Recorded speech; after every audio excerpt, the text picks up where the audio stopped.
The following transmission contains unencrypted instances of explicit language.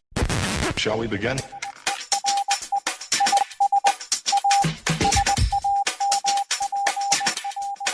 Let's begin. By 1997, countless villains had twirled their mustaches and cackled over the impending demise of Ian Fleming's sexy super spy, and they were all proven wrong. In this episode of Spies Like Us, I almost feel like one of those villains. Bond, your time has finally run out. This is indeed the beginning of the end. You will die. I'm Todd. And I'm Dave, and we like to talk about spy movies. We are here to talk about the beginning of the final fall of the old James Bond. That's the topic of this episode of Spies Like Us, 1997's Tomorrow Never Dies.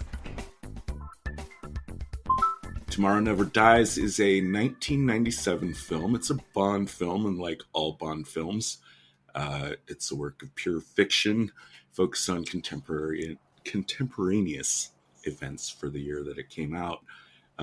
MI6's Bond is teamed with Michelle Yeoh playing a Chinese MSS officer. The MSS has been described as being a combination of the CIA and FBI. And he gets a little assist from the CIA somewhere along the way.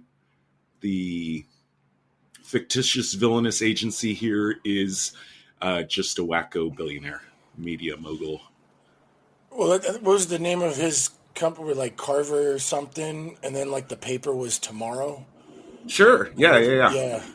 So It was I like guess. Carver Media or some shit was his company. Mm-hmm. Yeah, it's the 18th Bond film.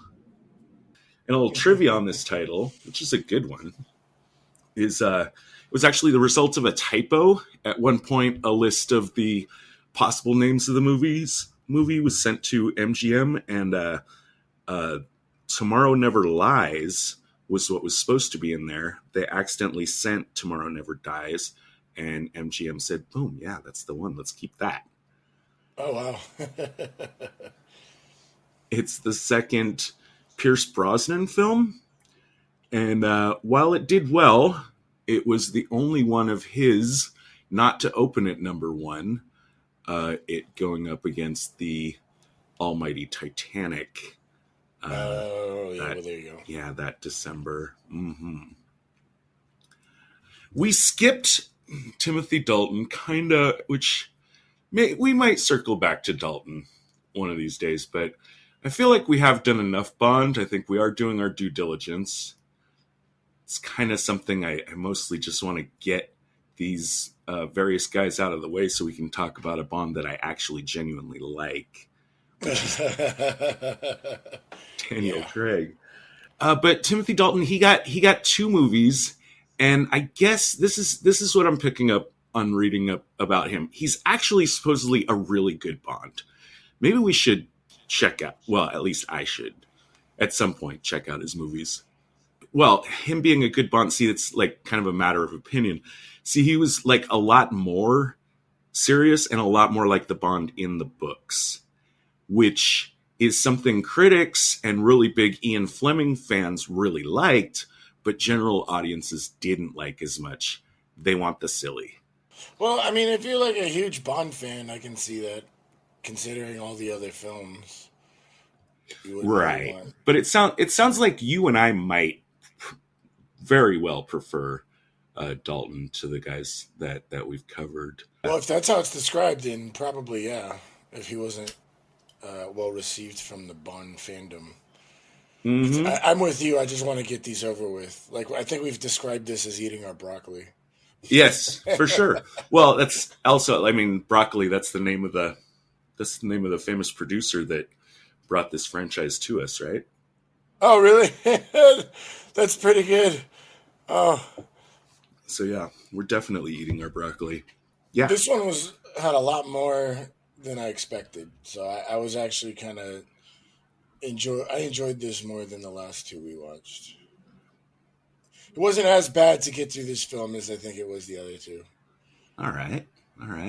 Yeah, I'll go with you on that one. I did see this one when it came out in the theaters, and that was like, I didn't have a pre-existing relationship with the Bond movies. It was kind of a thing where, well, I mean, this one too, like this one had been the longest, or GoldenEye was the longest that Bond had been away from the screen. There was a 6-year delay between the final Dalton film and GoldenEye, because the whole Dalton thing was like tied up in a lawsuit of some kind. But GoldenEye came along and was, pretty well, like everyone was like, hey, Bond is back. And I guess I did see that one, and I saw this one as well, both of them in the theaters. And I was kind of at the time, just for myself being like, hey, they've made 18 of these. There must be something to them. Why don't I go check it out and see what all the hubbub is about? I guess I think I liked them okay, for sure, but not enough to stick around for the next couple. And I guess a lot of audiences also weren't really excited. We've said it before, like at this point, this is like, I call it like the twilight of old Bond. 18 movies in, I think just everyone was kind of getting tired of seeing like, and it probably is just becoming increasingly difficult to make any of it feel fresh or current or relevant. You and I both, I think, noticed strong resemblances of like the second half of this film to the second half of the Roger Moore one we did. Do you remember which one was that? The Spy Who Loved Me. Oh, that's right, yeah. Now, there was a lot of pressure, therefore, to follow up on the success of GoldenEye because, James Bond movies make a lot of money. I'm sure MGM wasn't super happy to not have access to that cash cow for 6 years. Also, MGM had recently been bought, and they wanted this film to time in and coincide with their first public stock offering. So this caused the movie to be pretty rushed and to go way over budget. And the haste to complete it was compounded by what seems like a pretty serious own goal with the script that they had in place in January of 1997. So, the same year it's supposed to come out, they're going at it with a script that focused on the Hong Kong handover from Britain to China that was scheduled for July. Now, can you see any problems with that?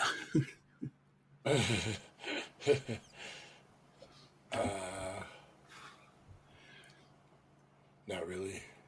Okay, well, this is the problem I can see is that, okay, so like the first script was going to be like somebody wanted to blow up Hong Kong instead of letting it fall into Chinese hands or something like that. So if you make that movie and it comes out in December, but everyone already knows what happened in July, and also especially like what if things like went sideways in July in real life? Like, I don't think you can make this movie. I don't think it makes any sense. I see what you mean, yeah. So they're basically like starting filming without a script. Which that might be the reason that I didn't notice this myself, but a lot of the lines in the movie are actually don't match what the actors' lips are doing because a lot of it had to be redubbed, I guess, to fit script changes that were being made. I didn't notice any of those. I don't know if you did. I didn't, but stuff was a little weird. I kind of didn't watch with a lot of scrutiny for this one, but there was something kind of weird with lines and expressions, but I didn't quite put my finger on it. So you saying that kind of explains a few things to me that just kind of something didn't feel right.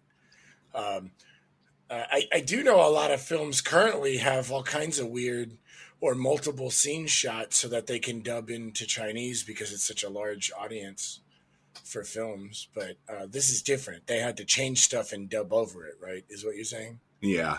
I don't know for sure if that had to do with the fact that the script was still, basically not written when they started filming.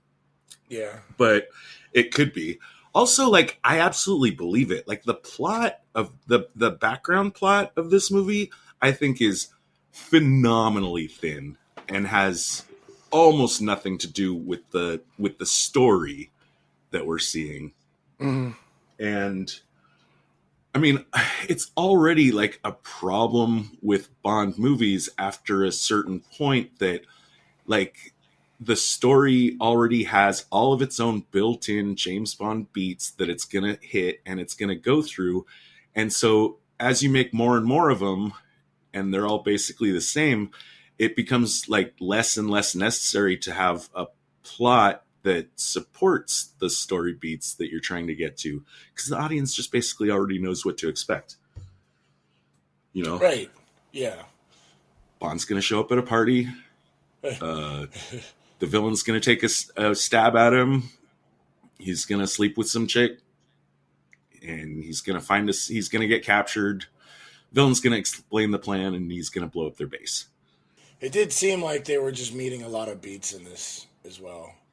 Sure. And, you and I didn't respond particularly well to From Russia with Love, but at least on the plot side of things, it had one, that was like central to the story. Right. There was something going on despite all the sleaze that bothered us and the ridiculous, like, precognitive abilities of Q to just give, like, the only gadgets he could ever need for that specific mission, type of thing. There still was, like, a story going on, you know what I mean? One of the things that bugged me was kind of the plan for Jonathan Pryce's character.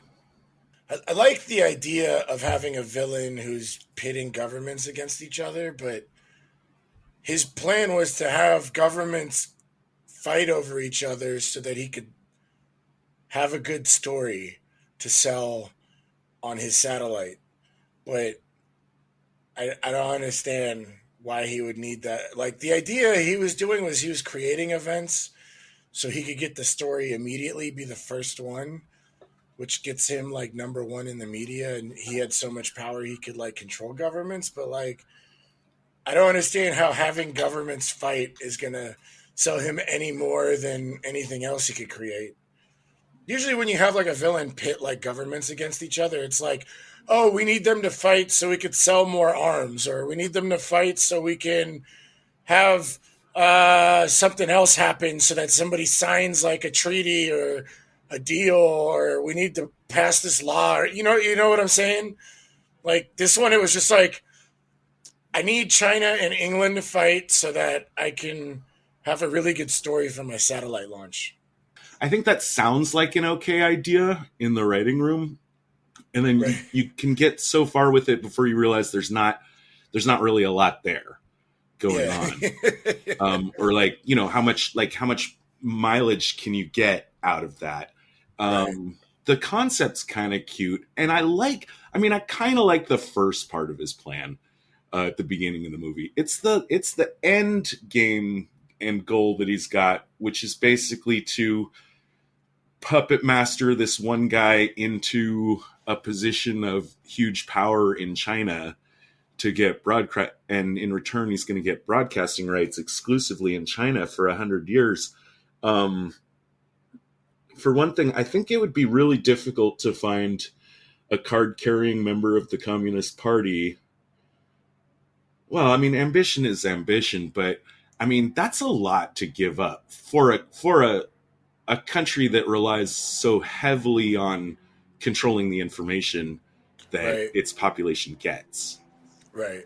I So- totally forgot about the exclusive rights. That at least gives a little bit, but yeah, you're right. It kind of, it's not that plausible. You know what I mean? Yeah. And I also, even if that is your plan to launch this missile at Beijing, I don't know how important it is that it's a missile that you stole from a British boat. I think if Beijing gets blown up, I don't know how much I mean, for one thing, it would be General Chang that would be doing the, I don't know, the leading the forensics on it. Right. And I just don't think it matters what kind of missile it is. So maybe the whole setup of them stealing it from the boat in the kind of early part of the movie isn't especially necessary. But yeah, the plan is just, I don't know, it doesn't drive the story. It's just in the background. It's almost could not be there, and you almost wouldn't notice that if he had no plan. Right, yeah. No, that's kind of what I'm saying. I didn't really feel the motivation here. You're right. Even with this little explanation of I'm working with this high up general from China, I'm going to get exclusive broadcasting rights in China, which is a big deal. But you're right. You could have eliminated that. That's how much it didn't matter to me. Like, I completely forgot that that's what his plan was. Like, you could have eliminated it and still had the same movie, because I completely forgot. Like, it was just kind of shoehorned in there. Like the writers were like, oh wait, why is he doing this? Oh, okay. By the way, I'm getting exclusive broadcasting rights in China. Onto the movie. Like, let's go blow some stuff up. So yeah, no, I feel you. Sure. Let's go over this cast a little bit, at least the principal peoples. If you're just gonna quick compare just based on these three movies we've watched, how do you rate Brosnan against Mr. Connery and Mr. Moore?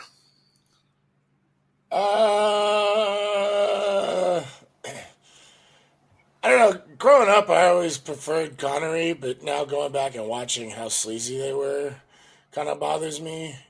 I mean, we did watch one of the earlier ones, but still, as far as acting quality goes, I think probably Connery. I don't have anything against Brosnan, but it seems like he's just kind of hitting his marks. You know what I mean? Versus the rest of the cast. Like, I don't want to shit on Brosnan at all. Like he's a fine actor, but like, what was her name? Terry.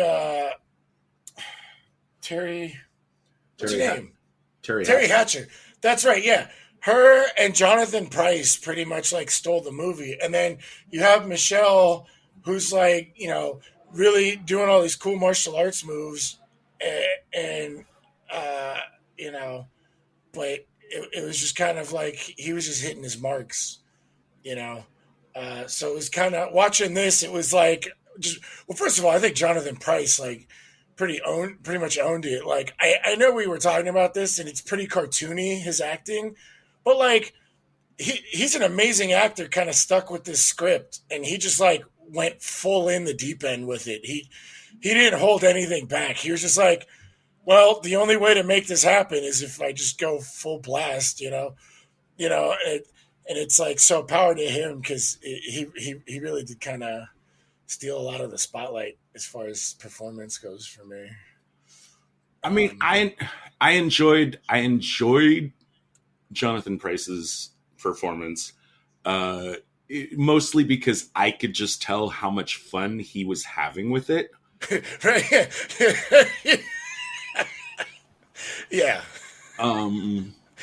Especially there's a, in his first grandiose speech to his his first grandiose speech to his like cabal, his network, right, of people around the world, like ends with this arched eyebrow that like just absolutely seems like a Dr. Evil Austin Powers eyebrow thing, yeah, that just like, right, was like, you watch that, you're thinking this guy's having a lot of fun, and then you see that eyebrow thing, and you're like, oh, he's having way too much fun.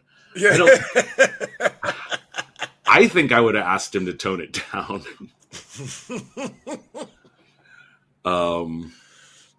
But hey, it's what it is, and hey, you want to have fun, you want to cash a check and have a lot of fun doing it, Mr. Price. You deserve to have fun, right?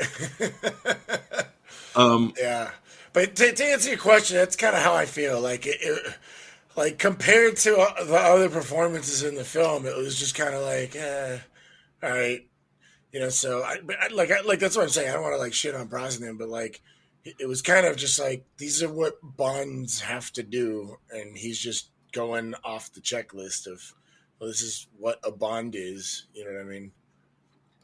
Yeah, I think I like him a lot more than other people Right. as Bond. I think he absolutely looks the part. I think he does great in social scenes and kind of exchanging barbs with the villains kind of stuff. Yeah, yeah. I also felt that I think he really handles firearms well for an actor that's not especially touted as like an action hero kind of guy. I think he's a little shabby in the fight scenes. They felt very Star Trek-y to me. I don't know if that's him or the director that made the decision, but like it was like watching, like I love Star Trek, but anybody that watches Star Trek knows you don't watch Star Trek for the action. Oh, I do. Oh, okay, okay. Like even when we did like Garrick, for the podcast, like me hard binging DS9, like the only thing that kept me going was the acting and the writing and just like the story. But anytime there was any action, I was just like, oh my God. And like the worst part in Tomorrow Never Dies, he even did the like double-handed like swing hit that they do in Star Trek where you just like clasp your hands together and somehow that makes a harder punch, Uh-huh. yeah. So I'm definitely with you on you mentioned his handling of firearms and watching. I was like, oh yeah, he does have that.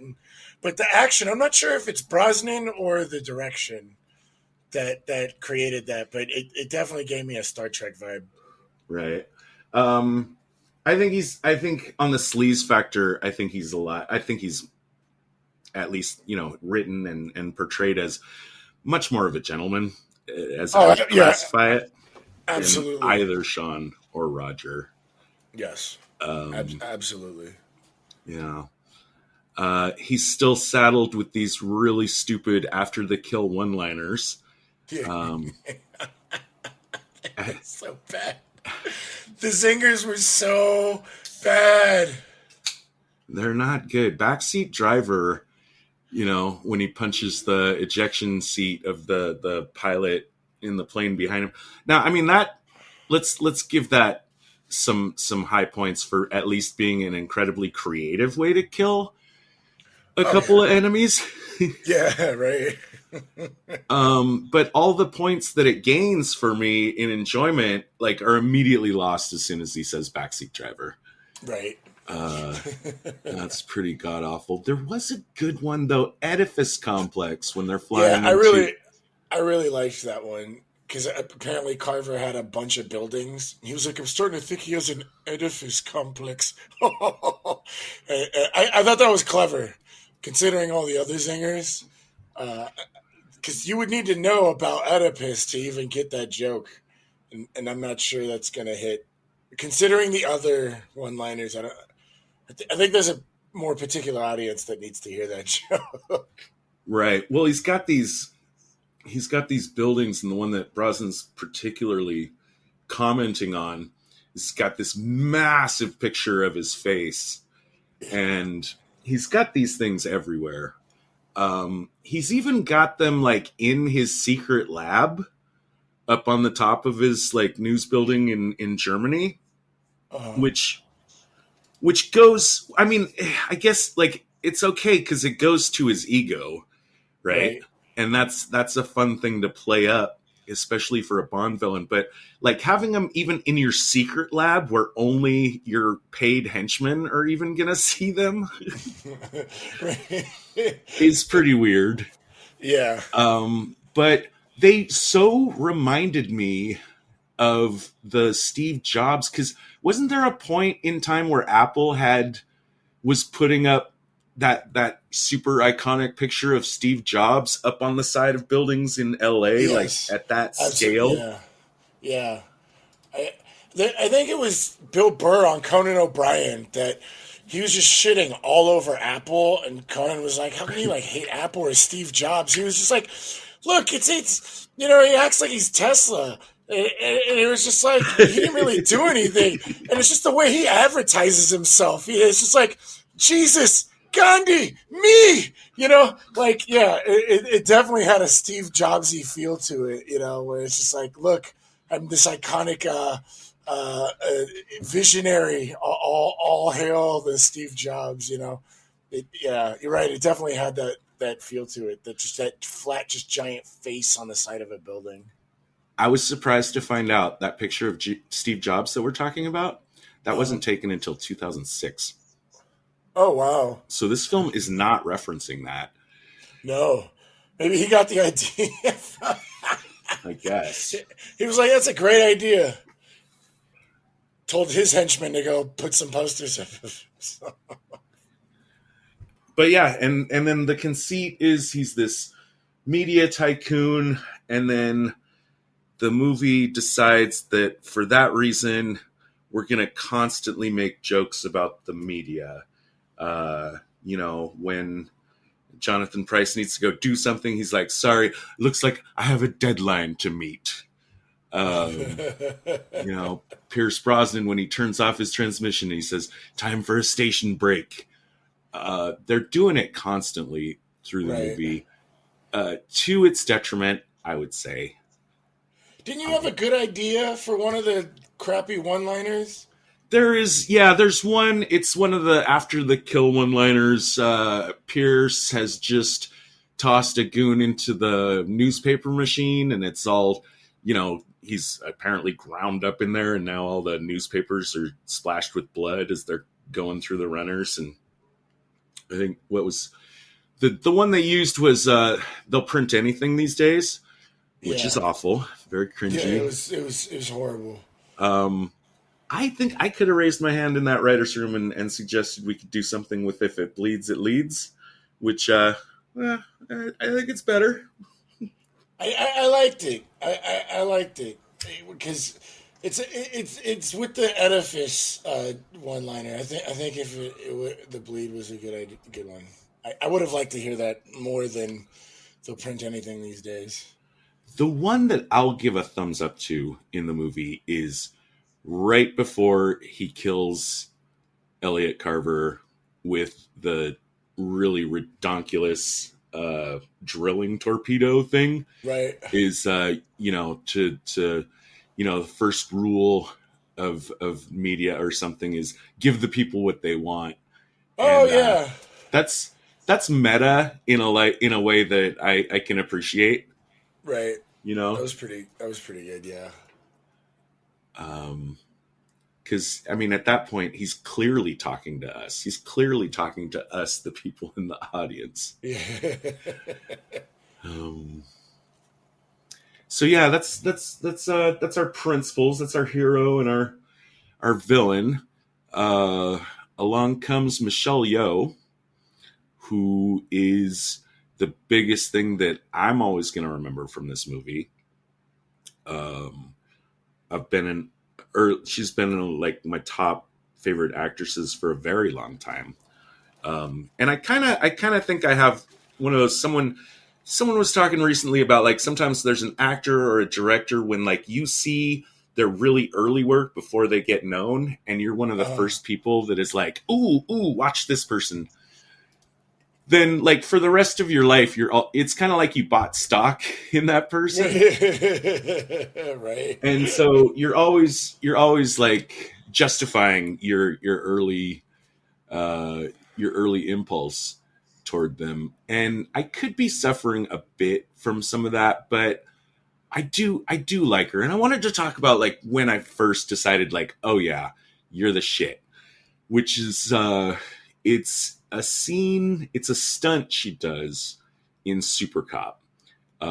Super Cop, of course, was like, it was one of those things where like, in Japan, it was Police Story 3, but since Police Story 1 and 2 had never made it over to the States, to us, it was just called Super Cop. Right? Oh, okay.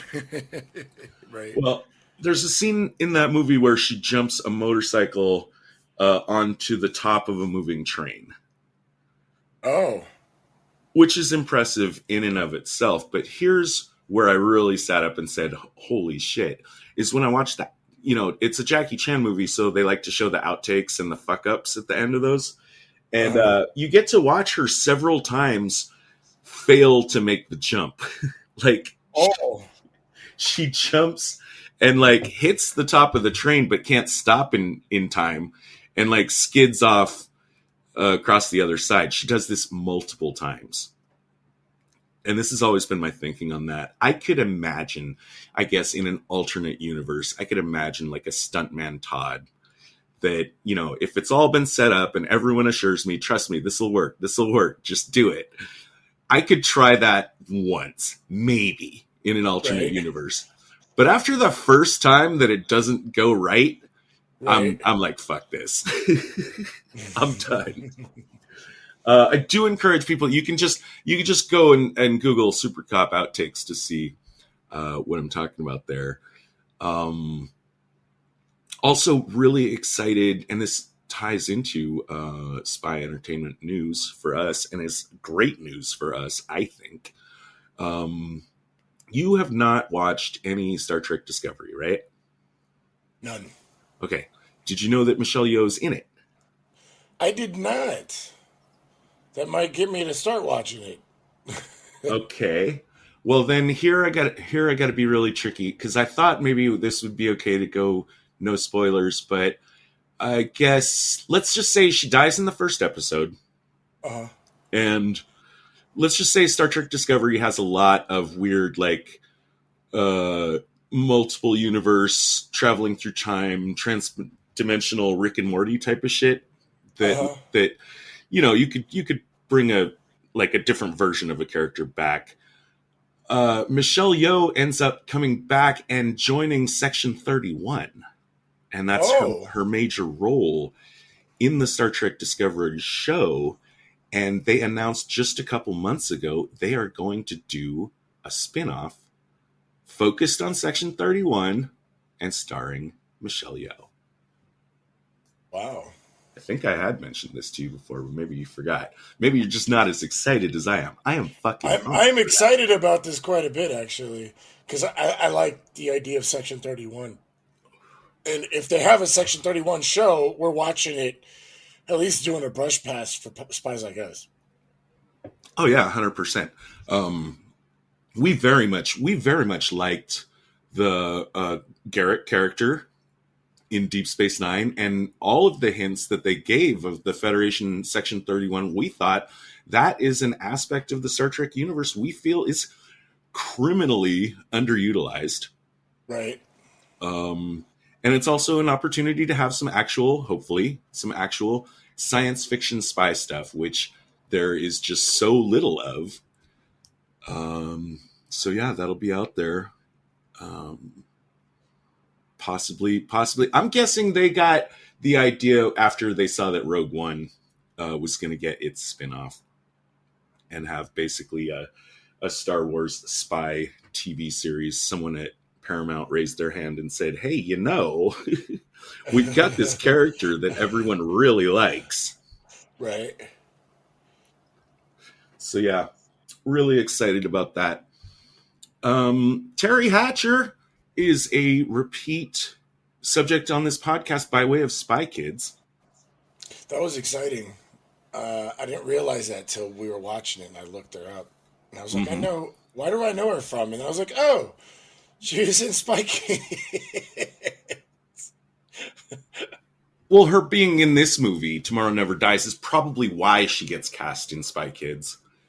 Right. You know, so that they can kind of like pay homage to the spy genre a little bit. She took the role. She's pregnant during filming of this movie, which restricted some of the things that she could do. But specifically took the role because her husband apparently had a lifelong dream of being married to a Bond girl. Oh, best wife ever, right? Yeah, pretty much. That's pretty sweet. Oh, I did not know that. That's really cute, actually. And we got some Judi Dench, which what can I say about Judi Dench here except that I don't think you can write a line so bad that Judi Dench can't sell it on screen. Yeah, she had some pretty bad lines and still owned it. Mm-hmm. Yeah. And she's the connective tissue that we have, even though I guess it's a different timeline. Like, and maybe that was a difficult choice to make because when we get into the Craig movies, we're going into an alternate timeline. We're pretending all these other Bond movies don't exist.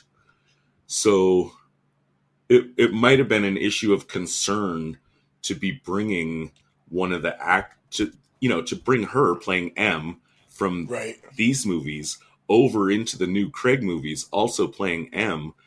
But I'm sure those concerns were raised. I'm super glad that they were overruled because she is an essential part of what makes the Craig movies as awesome as they are. Well, yeah, she's like a phenomenal actress, so it's just kind of like you can't just throw it away like a talent like that out of the I guess tool set, or is that what you would call it? The Yeah. toys in the sandbox, maybe. Sure. Just because of timeline issues, especially if you're just gonna wipe the timeline anyway. I don't think it matters. I'd rather see her there than not over like a timeline dispute. Retinal scan complete. Validating security clearance. Clearance granted. You may now enter the briefing room. So if we're gonna talk tradecraft, we're gonna have to get through this story and thin plot, such as it is. Let's start out with the terrorist arms bazaar on the Russian border. Mm-hmm. It's a drum that I used to beat a lot harder. I don't think it's as much of a problem now as it was during the 90s, but I really, really hated seeing people that were clearly not terrorists being labeled as terrorists. The weapons that they're trading and selling at this bazaar, which is it's completely ridiculous in the first place. But none of these are terrorist weapons. Mm-hmm. So there's that. There's the thing that the villains turn out to be there for, like, their primary objective. They do get away with this, which is, I guess, like a CIA GPS encoder, which this movie implies, and I think it's accurate, that GPS is kind of like not CIA exclusive, because we're going to see that the car that Q gives Bond is also equipped with GPS. But also notice that it's that feature of the car is sold as, like, alongside, like, machine guns and rocket launchers, as being like super spy gadgety, ultra high bleeding edge tech at the time. Right. It wasn't a secret that we had it at the time, or that we'd shared it with Europeans. Reagan era, as early as that, Reagan had announced that when the GPS project was finished, that it would be made available for civilian use, because he thought it was that important and useful. But it's right about this time in 97 when actually the first moves under the Clinton administration are being made. Like, bills are being passed to open up the GPS encoding and network, and put up the satellites, and open it up for commercial use. Right. So that's, at the time of this movie, that commercial use of GPS is coming soon. In this movie, it's still regarded as, like, super valuable, like a valuable technological secret that you could steal. Little complication here, and for our first action scene that we always want to have a Bond action scene prior to the credits is that they want to blow up the site with a cruise missile, and then Bond alerts them to let them know that there are these plane-mounted nuclear torpedoes, which he identifies as SB-5s. As far as I can tell, these don't exist.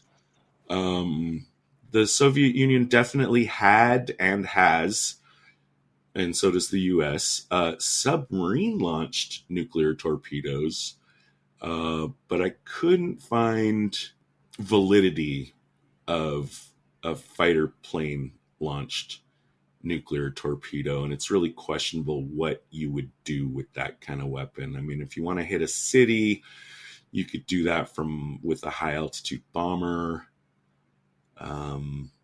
Just it's, as far as I can tell, these things aren't legit, and of course it's totally ludicrous that these things would be sitting around and being sold for auction in this fashion. Right. Like a fucking yard sale. Yeah, it was pretty silly that this would not be recognized and like, hey, by the way, there's nukes. Yeah. Also just sitting right there and I don't know, haggling over them. I'll give you 10 million. No, it's too low. I want 15. No. Yeah, what are they gonna hold an auction? Yeah, right. The guy on the British boat, when they go to red alert, he turns a key from one position to another. He basically turns the key from peace to war. I wish I could find a justification for that. I can't decide if I think that's silly or cool. What was this? Basically when you call, like, the captain says, like, battle stations, and, like, everything's now, like, hot. Right. Like, heat up the weapon. Red alert. Yeah, red alert. Heat up the weapons. The technician turns a key from, like, peace to war. Oh, that must be for the Bond fanboys, considering some of the other iconography. You were really bothered, if we're going to talk about iconography, when Michelle Yeoh has her, like, secret, tech station. What were they, in Vietnam? Oh, right. Oh, yeah, I forgot about that part. Yeah, that was funny. And he's going to be like, look, I'll type it. And he goes, and there's just a bunch of kanji on the keyboard. I don't think that's how the keyboards are. It's not. Like, I think they use Romaji, and they just type the sounds, because you couldn't fit 20,000 Chinese characters on a keyboard. So yeah, I like that. It was. So I think maybe this War and Peace thing. Like, you ever watch those old, like, 60s or 70s movies where it's just like, where their red alert iconography is just like, we're on red alert, and they just, like, change the green to the red light, somewhere on some big, like, screen. Like, that's kind of what that feels like. So maybe. When I saw that keyboard scene, I was just like, are they trying to be campy or not? Because if this is, like, a legitimate joke, I want to believe that they were trying really hard to be, like, Bond campy. Okay. But, yeah. Give them that level of benefit of the doubt. Okay. Yeah, that's where I'm going with that peace and war thing, because that keyboard scene was really bad. Yeah. And then anyway, I guess while we're watching the opening credits and all the women and guns kind of psychedelic montage kind of stuff and theme song, the villains are doing what they're going to do with the GPS encoder that they stole. And I mean, as far as, Bond movies go, I think this is pretty clever, actually. Like, if you can fool the ship into sailing into Chinese waters without them realizing that they have. And so they're going to have one of these, I don't know. I've been watching so much Star Trek these days. That's all I can think of. Right. In terms of this stuff is like, you have entered Kazon space, and Yeah. you must turn around. And no, we have the right to be in this sector, kind of stuff. But fooling him in that way, it's kind of cool. Right. It's not as silly as some of the other stuff we see. Then the other part of the plan. So this is so that they can force like a confrontation between the Chinese and the British, and then wait until just as the MiGs are flying over the British ship. That's when they're going to launch their, I guess, saw grinder jaws torpedo thing that doesn't explode. And for some reason, they didn't want it to explode. They just wanted to like control. I don't know. Well, I guess it drills into the ship. That's going to sink the ship, and I guess without having a chance of blowing up the ordnance that they're looking for, because they do want to peel. Oh, they don't want to blow up the ship so they could steal the missile. That's that. Okay, fine. All right, I'll give it to them. Grinder torpedo, though, is incredibly silly. Let it be said. Yeah. Todd's hot take. Now, the stealth ship that they use, right? So the whole plan revolves around them being able to attack the British ship without anybody knowing that they did. And again, they time it with the planes flying over the ship's bow so that people could reasonably expect to imagine that it was the Chinese that hit them. And they do that from a stealth ship that is not as science fiction-y as it might first appear. This ship is not, but looks a lot like an actual stealth ship that the U.S. developed for a time, but then eventually decided was not worth it.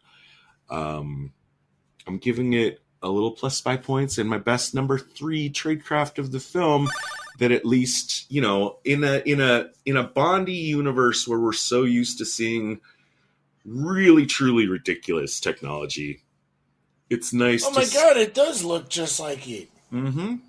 Sorry to cut you off. Sure. But I had to search these because I've seen like those like Navy SEAL ships that are kind of stealthy.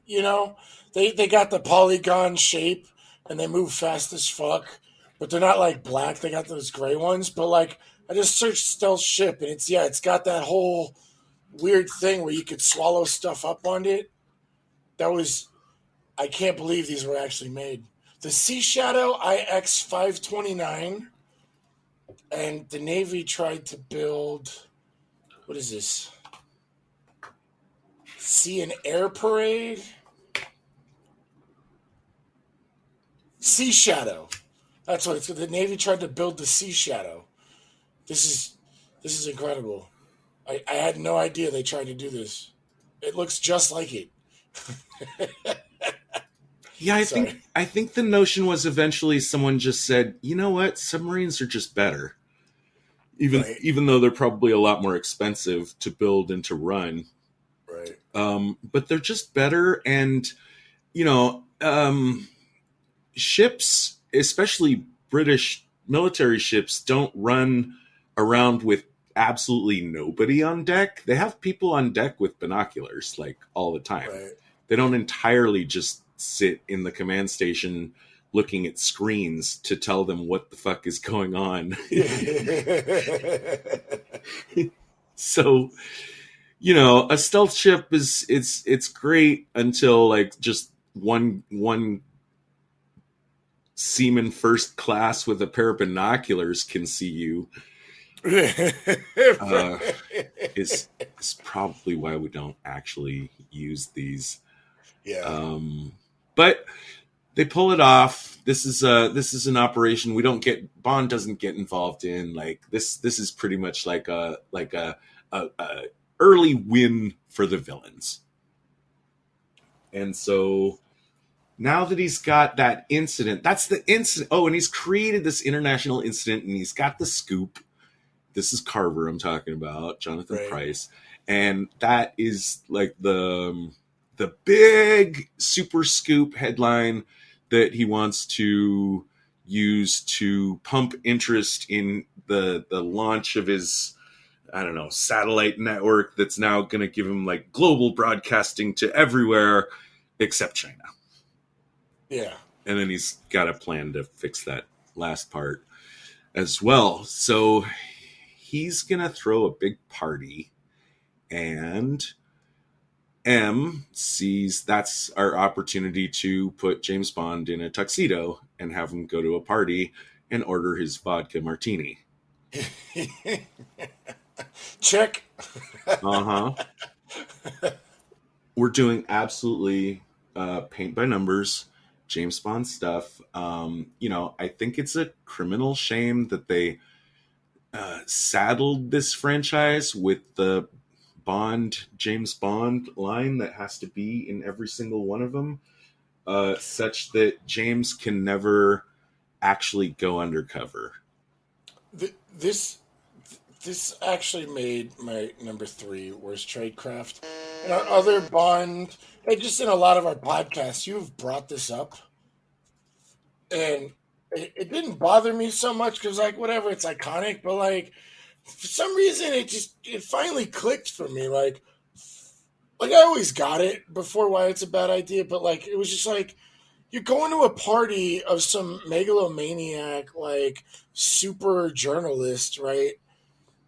And you think he's never heard of James Bond. On top of that, you're trying to, like, seduce his wife-ish or, like, make contact with his wife. And she knows, she probably figured it out with, like, that like, gun under the pillow line. And I think it's really annoying that he doesn't have an alias. Like, I'm Steve Pewterschmidt, some Jensen or some shit. I'm the hotshot banker. No, he's just like, I'm James Bond, the banker. The entire world has heard of you, like.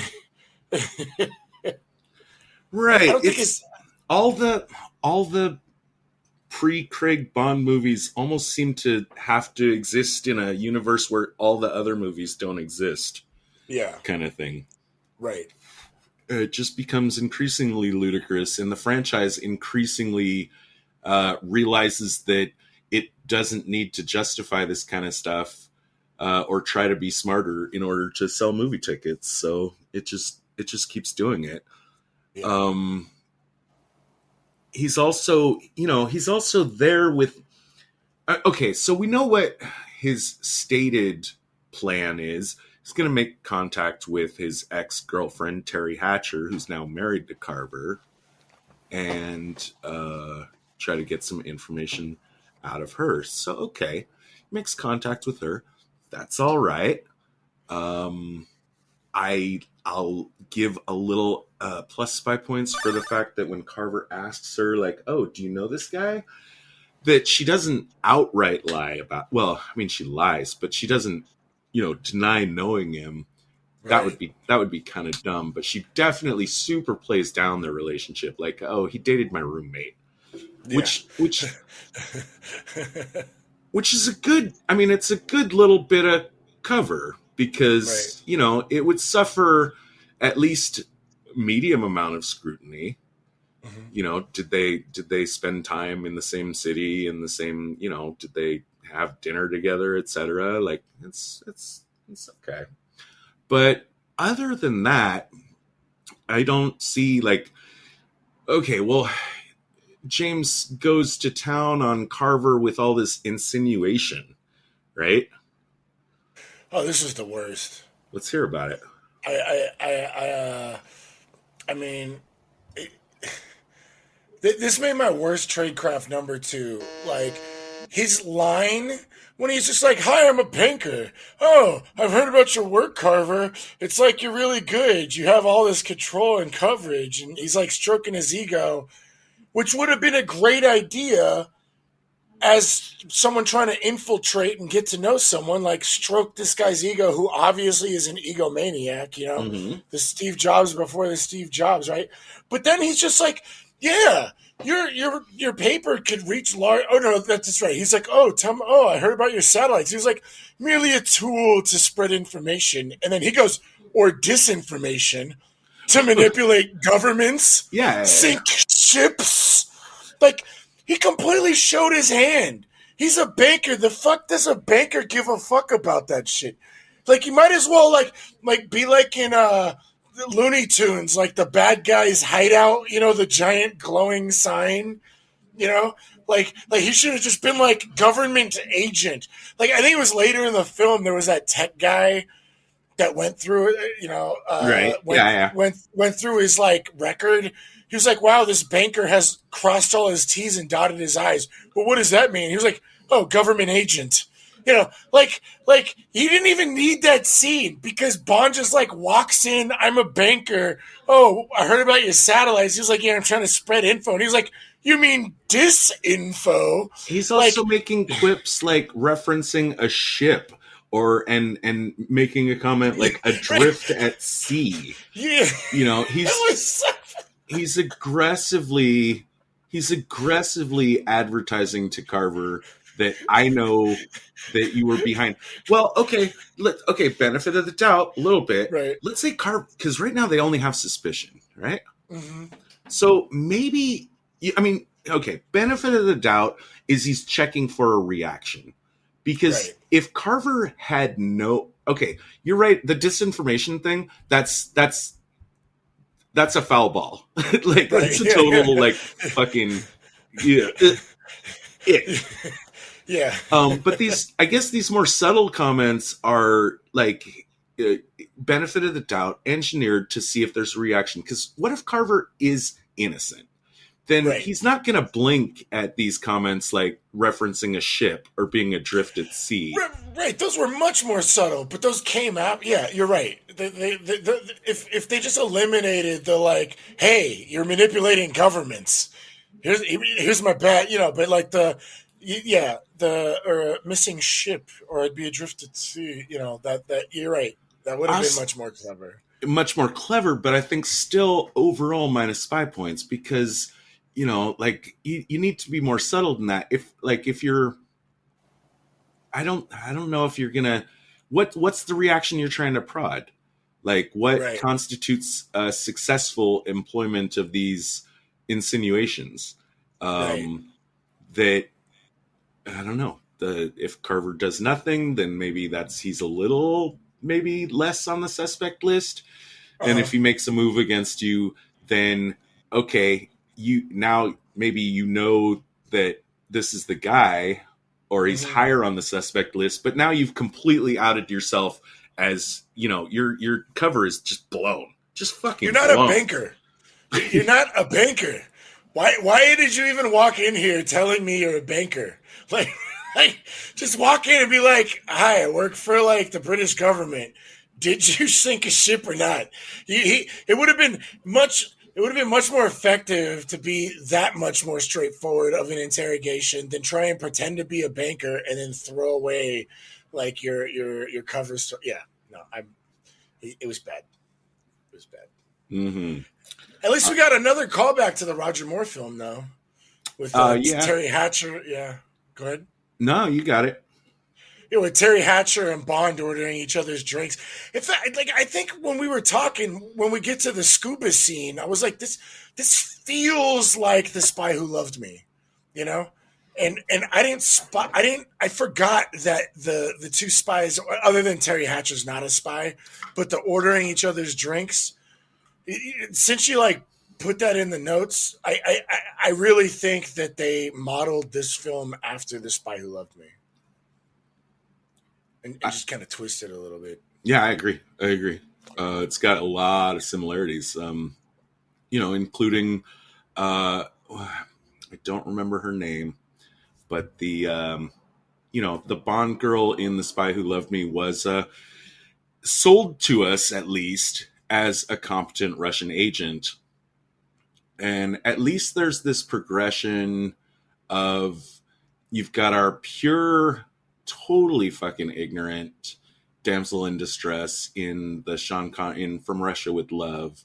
Uh, Then you've got in The Spy Who Loved Me, at least the girl has a resume, even though right. she doesn't get to show a lot of it on screen.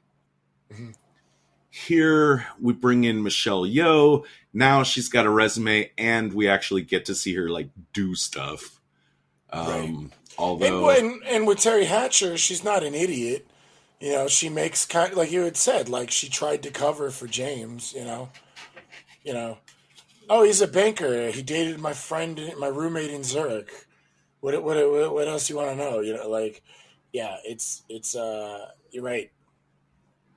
I think this was a much more progressive, quote unquote. we're getting there. We're Right, over right, time, slowly. Like it just yeah, seems so slow yeah. to get there. I still think it's Rogue Nation. It's my favorite MI6 film, and I think it's the best. I think it's the high watermark for female empowerment in a spy film, where the chick in that movie is every bit Ethan Hunt's equal, Uh-huh. and even like gets to save, instead of us seeing a scene where the guy gets to save the woman from certain death. We don't get that in Rogue Nation. Instead, we get to see the lady save the guy. And Oh, I think, maybe we should add that to the list then. I know I harped on MI3, but you warming up, you warming me up to doing this. oh yeah, Yeah. we'll definitely get there. Rogue Nation is yeah, it's my favorite Mission Impossible, and it's pretty high on my list of just favorite movies in Right. general.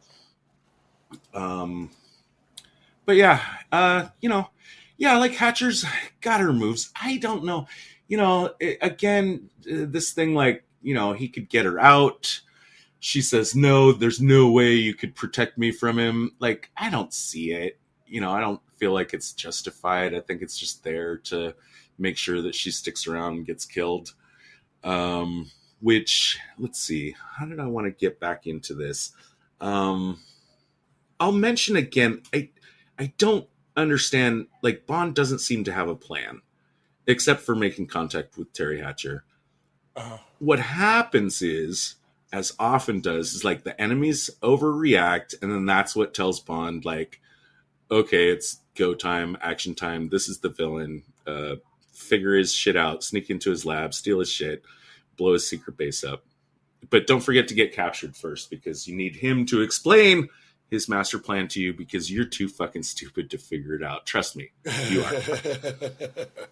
Um, I'll go with minus spy points a couple times on Carver, which is where, like, he falls right into the James Bond movie playbook by having his goons escort Bond off of the floor and downstairs to beat him up.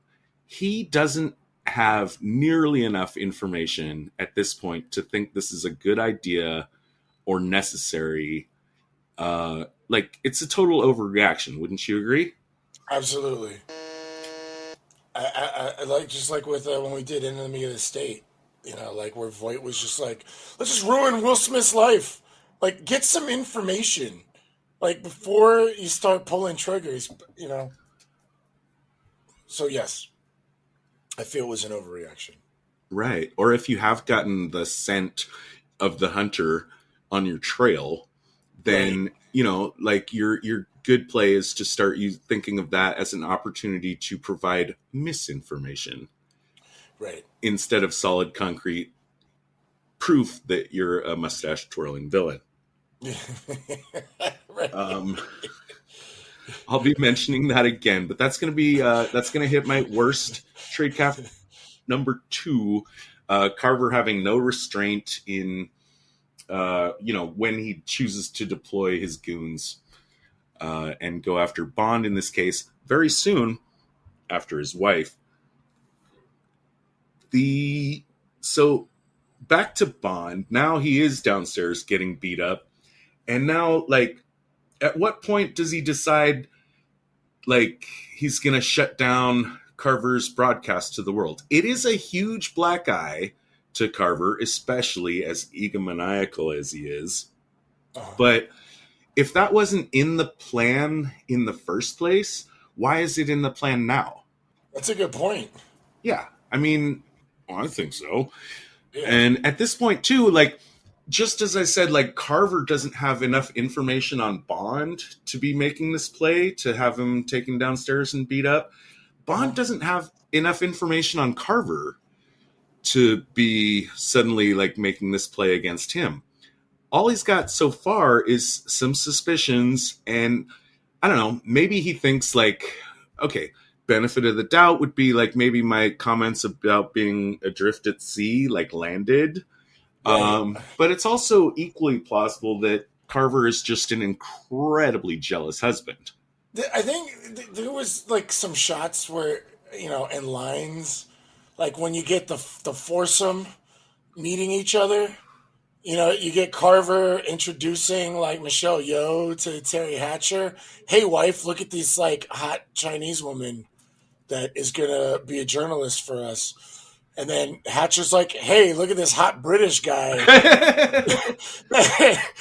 So it kind of, yeah. But I don't know. Yeah, maybe he was just a really jealous husband, and was just like, yo, I got a problem with a banker. Beat this guy's fucking ass up, Maybe that's what his plan was. But you're right. Like, a lot of it's kind of weird.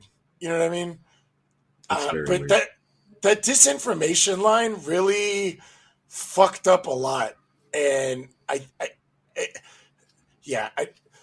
it was such a bad idea to say some shit like that, just to kind of like stab this guy who's this powerful, and you don't know anybody in this building.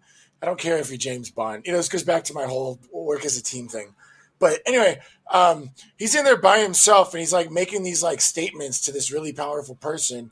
And it turns out you've been, you used to fuck his wife, which is obvious, your whole little story, So, I'm with you. I think a lot of this interaction is kind of weird. I mean, it could be a timing issue in the script, because Carver is soon going to get some information that could support him going after Bond, even if Bond hadn't, like, just been red flagging himself like willy-nilly all over the place with the disinformation thing. He's going to go to his tech guy, Gupta. This is going to lead up to my best tradecraft of the film, which is just because Gupta mentions that he cracked into the bank records, and this is the bank that James Bond is purporting to work for, using SSL2 encryption, which was basically like SSL was the standard for internet protection at this time. But SSL2 in particular had been hacked, and security flaws had been exposed in it in 1996. And this film comes out in 1997. Just, again, in a Bond universe where I'm so used to just seeing, like, completely made up shit. This is weirdly accurate. Like, this is the right thing to say. Yeah, that's a good catch. I didn't even catch that. That's a good one. I Google every acronym that we see in a spy movie. I always want to know, like, is that real or is that not? In this case, and it doesn't have to be. This is why I'm giving it points. I guess I try not to, but I guess I really am grading on a curve here. Is because it's a James Bond film. He could have easily said, I used ENCYX encryption Right. and it wouldn't matter because it's a fucking James Bond film. But I just Right. want to throw out some points. You actually got one right. It's like I'm the teacher in the class, and like the dumbest kid in the class, the one that I'm most worried about, Right. like actually gets an answer on a history exam right, and I'm just like, fucking Timmy, slow clap. Like, Right. you did it. You did it. Oh God. But but then right back into the stupidity. You know, it's a real leap of logic to just go in there and see, like, if he's hacked the bank records and all he sees is that Bond has had like a flawless career with the bank. It's a huge leap of logic to say, government agent.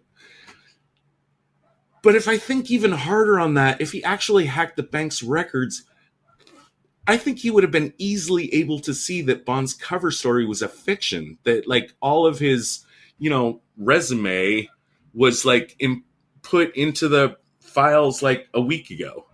Right. Or whatever. I gotta give that -5 points. Well, if you're a big agency that has like super hackers at that point, you probably could fix the registry to change the timestamp. Especially back then, it's probably harder now to change timestamps than it would have been in '97. I don't know, but whatever. You're right. It's a good point. Like, what has this guy been doing his entire life, and why does it look so perfect? Yeah, I don't know. Yeah. The line too, again, we're talking about things that these are retroactively justifying Carver's decision to go hard at James. The line, which is part of the little, I don't know, catty post-relationship bullshit between Bond and Terry Hatcher. The line, "Tell me, James, do you still sleep with a gun under your pillow?" That's a good line. That gives a lot of information in a short soundbite.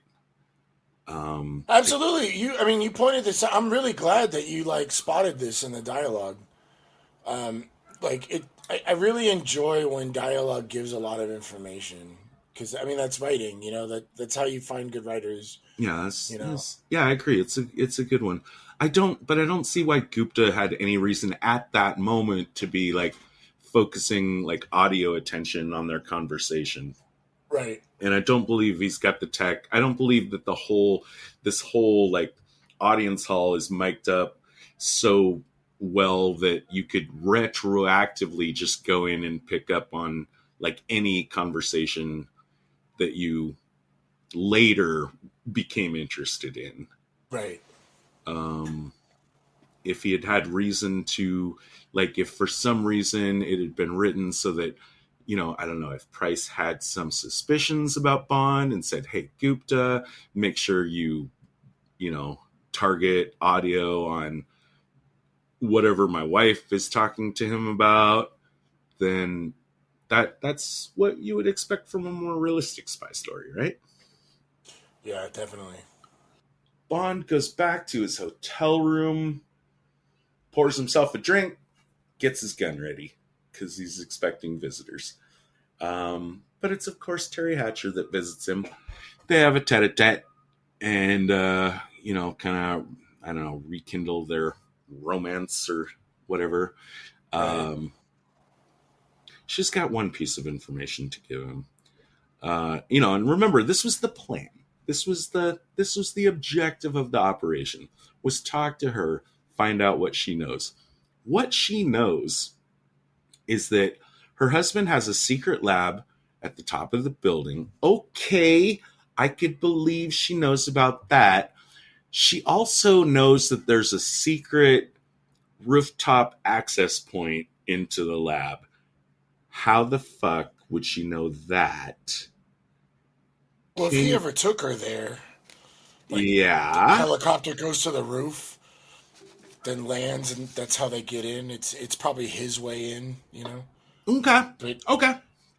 But you would also think that would be heavily guarded, right? Somebody would be watching, I guess. But yeah, no, I that is interesting that she would know that. But I mean, as his wife, she's probably gone in and out that entrance multiple times. Why though? I mean, it's his wife. It's like she's not. I don't know. Maybe he likes to show off his satellite and brag about it. Maybe he gets drunk late at night and he's just like, "Hey, Terry, come up, see my secret lab." Right. Who knows? Speaking of guarding that lab, there's some questionable shots here, not dialogue, but just in like what the movie chooses to point our attention to. We get a shot of Carver just purely introspecting in his office. He's just alone, chin in his hand, thinking hard. And that's immediately followed by showing some of his goons heading up to his rooftop lab, looking very much like they're expecting an intrusion. Mm-hmm. I feel like this is something like the movie just, like, I don't know, someone had it in their head. It was in the script at some point. Like maybe he's found out, like maybe he had bugged the conversation between Terry Hatcher and James Bond at his hotel room, which would have made a lot more sense and could have justified this. But it looks like he's suddenly, and well, also, okay, so he knows a government agent is sniffing around his shit. Maybe he's like, okay, hey guys, make sure the lab is secure. I don't think they do. He's about to release the satellite, and it was told it was a $300 million satellite. Like, be careful with it, guys. Sure. So maybe like they're on high security because this is a big, moment. Maybe. Okay. All right. Bond is going to follow up on that information about the rooftop access point. He's going to just fry an electronic lock in order to cause it to open. I'll say I don't think that's how any electronic lock should work. If you electrocute it, I think it's going to stop opening, not start opening. Right. Or at the very least, that's a really bad design. Some shenanigans are going to ensue, and he's going to be making his escape again through that rooftop hatch. Now, this time he turns around, he fires bullets into the locking mechanism, and that makes a lot more sense to me. Again, you destroy the lock to stop it from opening, not to start it from opening. Right. This is another place where Michelle Yeoh just makes an appearance. And running back to the party real quick, I missed this. This is going to happen this is the second of 3 times that Michelle Yeoh is just going to show up at the same place as James Bond with no explanation. She showed up at the party. She specifically told Carver that she snuck in, which never raised any eyebrows for him. He just made a comment about, liking a woman with initiative. Minus spy points. You should definitely be telling your bodyguards or your security force, like, hey, why the fuck are people just, getting in here without being questioned? And if you're so hyper focused on Bond, like, at least make some kind of gesture toward finding out who this Michelle Yeoh person is. She makes another appearance here again. We're confused as an audience and as characters, like, why is she in the same place as Bond, blah, blah, but I'll get back to that more later. I'm okay, slight spy points. I like the fingerprint scanner as far as gadgets go.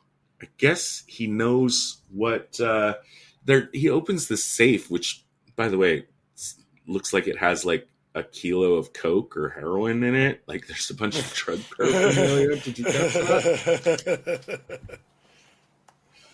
Well, if you got to make a story, you got to have some coke to plant, right? Or maybe he just does a lot of coke. I think the director is someone's just telling the set dressers to just like put some villainous shit in there. Yeah. We do action, action, action for a while, and the result is that Bond makes it out of the building with the GPS encoder, hides it in his car, puts it on maximum security. Right? Or did I skip? Yeah. Oh, no. He hasn't hidden it yet because he's got to hear about. He's driving away. Oh, he gets a phone call from Carver, and he's like, "I believe you have something in mind." He's like, "What are you talking about? I'm just a banker." Like that ship has sailed, but he's like, "You have my GPS and my wife in your hotel room," and this made my number two best tradecraft was the "my wife is in your hotel room," because that is like for a film like this where like subtlety is not like going on anywhere. That's like a subtle hint that like that Paris's life is in danger.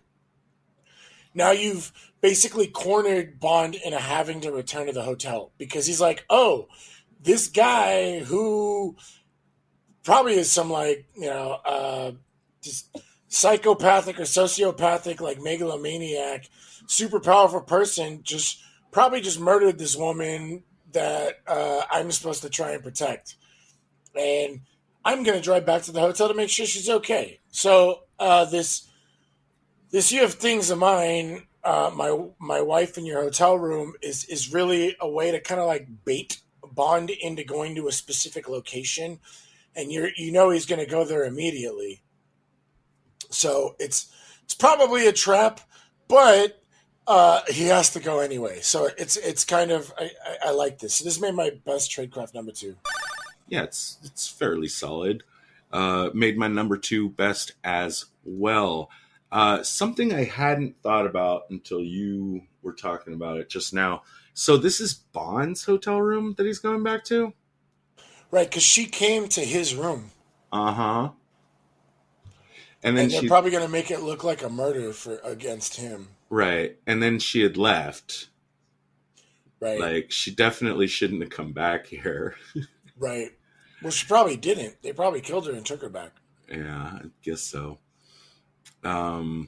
This is, I already mentioned my number two worst was Carver just like jumping off the handle. Right.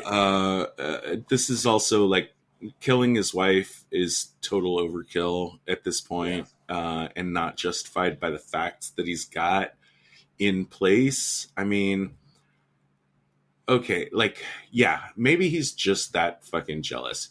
Whatever. Right. But as far as like, a clean head thinking about it, like game theory wise, okay, so Bond is a government agent. He's after you. He knows about the shenanigans you pulled in the South China Sea a week ago.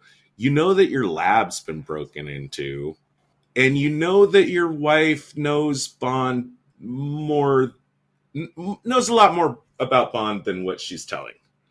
Right. All of this still doesn't add up to she's the one that told him about your secret lab.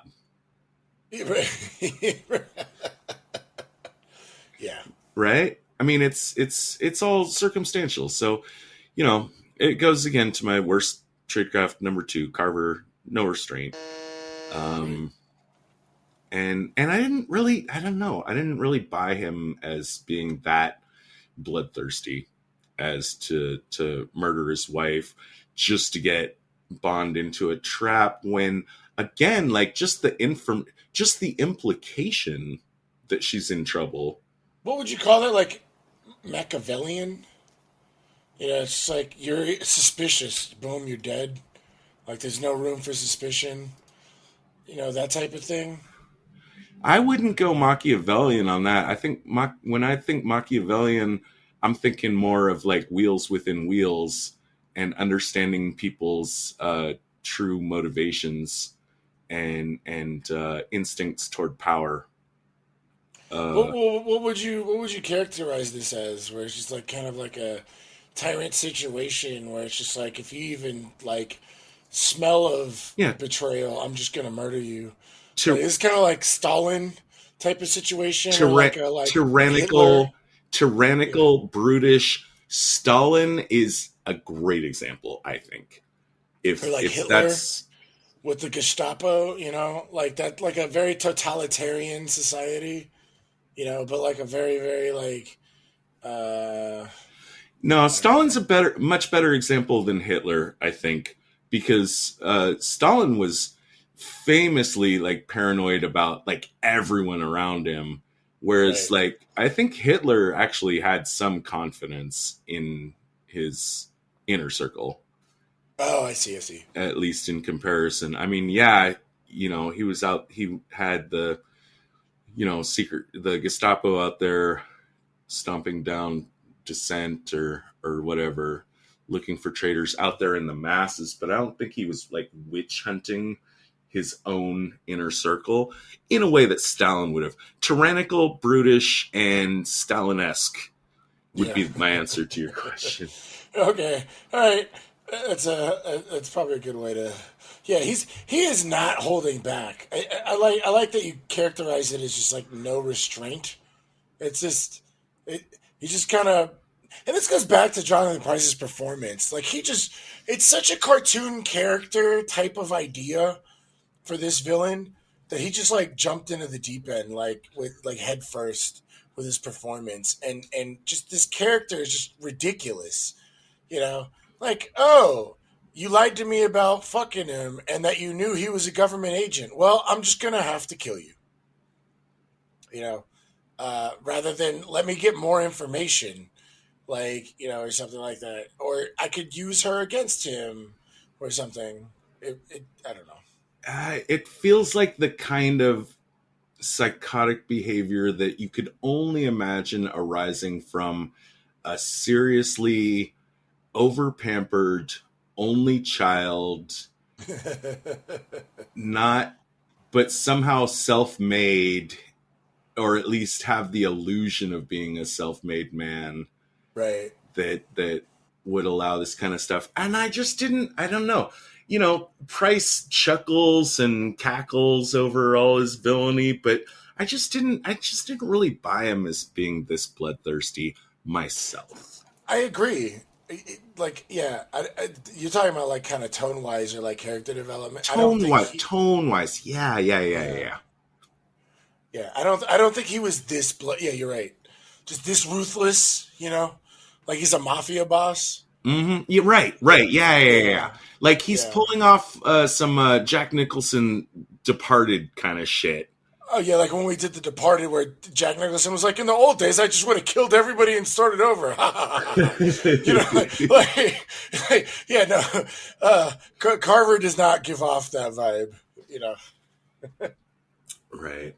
So, the GPS is going to lead us to, okay, well, what really happened to the ship from the earlier scene? And we're going to run a halo jump, which is going to lead us, to getting captured, which is essential for a Bond movie.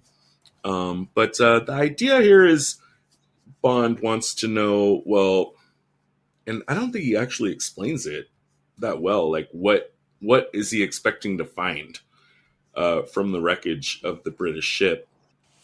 Well, he said he wanted to prove that the China-British, I guess, strife is what you would call it, or conflict, was set up by someone else.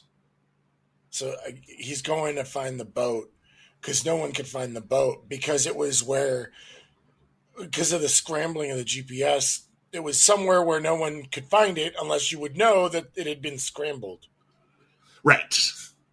And he confirms this with his CIA buddy, Jodan Baker, who is, his short screen time is delicious. And I like him in a Bond movie in the couple times that he showed up as our CIA guy, because he is so, I mean, at least here, he's, Hawaiian shirt, Panama hat,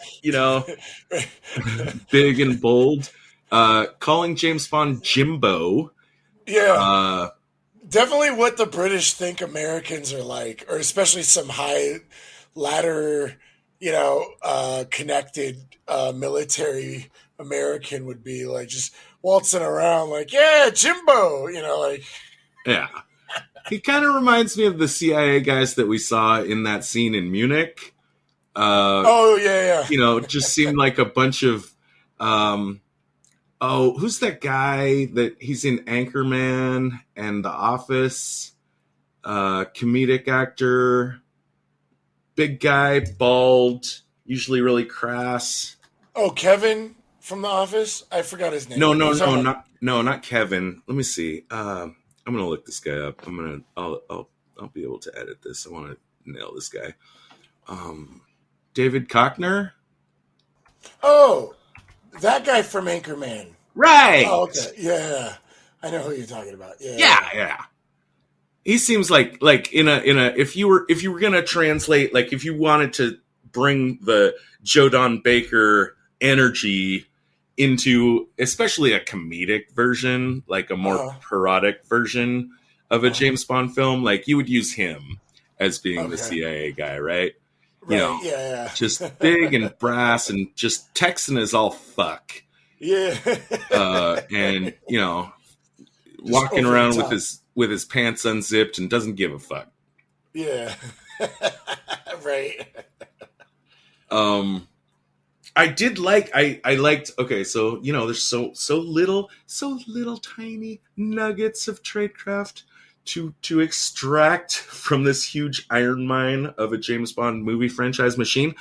I like that, the guy that Bond is questioning about the GPS system. He mentions the Devonshire, and Joe Don Baker just shuts him down right there. Says, I didn't hear anyone mention Devonshire. Just answer the man's question. Right. You're not on a need to know. And that was a really good line. Yeah, nobody said that. What are you talking about? Yeah. Let's keep it at least a little bit real here. It's above your pay grade. Just shut up and do your job. We get the Halo jump, which is, I think you mentioned. I think while we were watching it, you said you kind of liked watching this guy skydive. I did as well. It looked cool. I think if my research is correct, I think the stuntman made 20 jumps in order to get this footage, which seems like a lot, but the footage I don't think is actually all that great. I had to go back and think like, well, what are some of the best like skydiving action scenes of all time? Immediately, my mind goes to Point Break. And I rewatched the scenes in Point Break, the skydiving scenes in Point Break. They are so much more complicated, so much more like actual acting going on, so many more close-ups, so many more people involved. And that was done in 1991.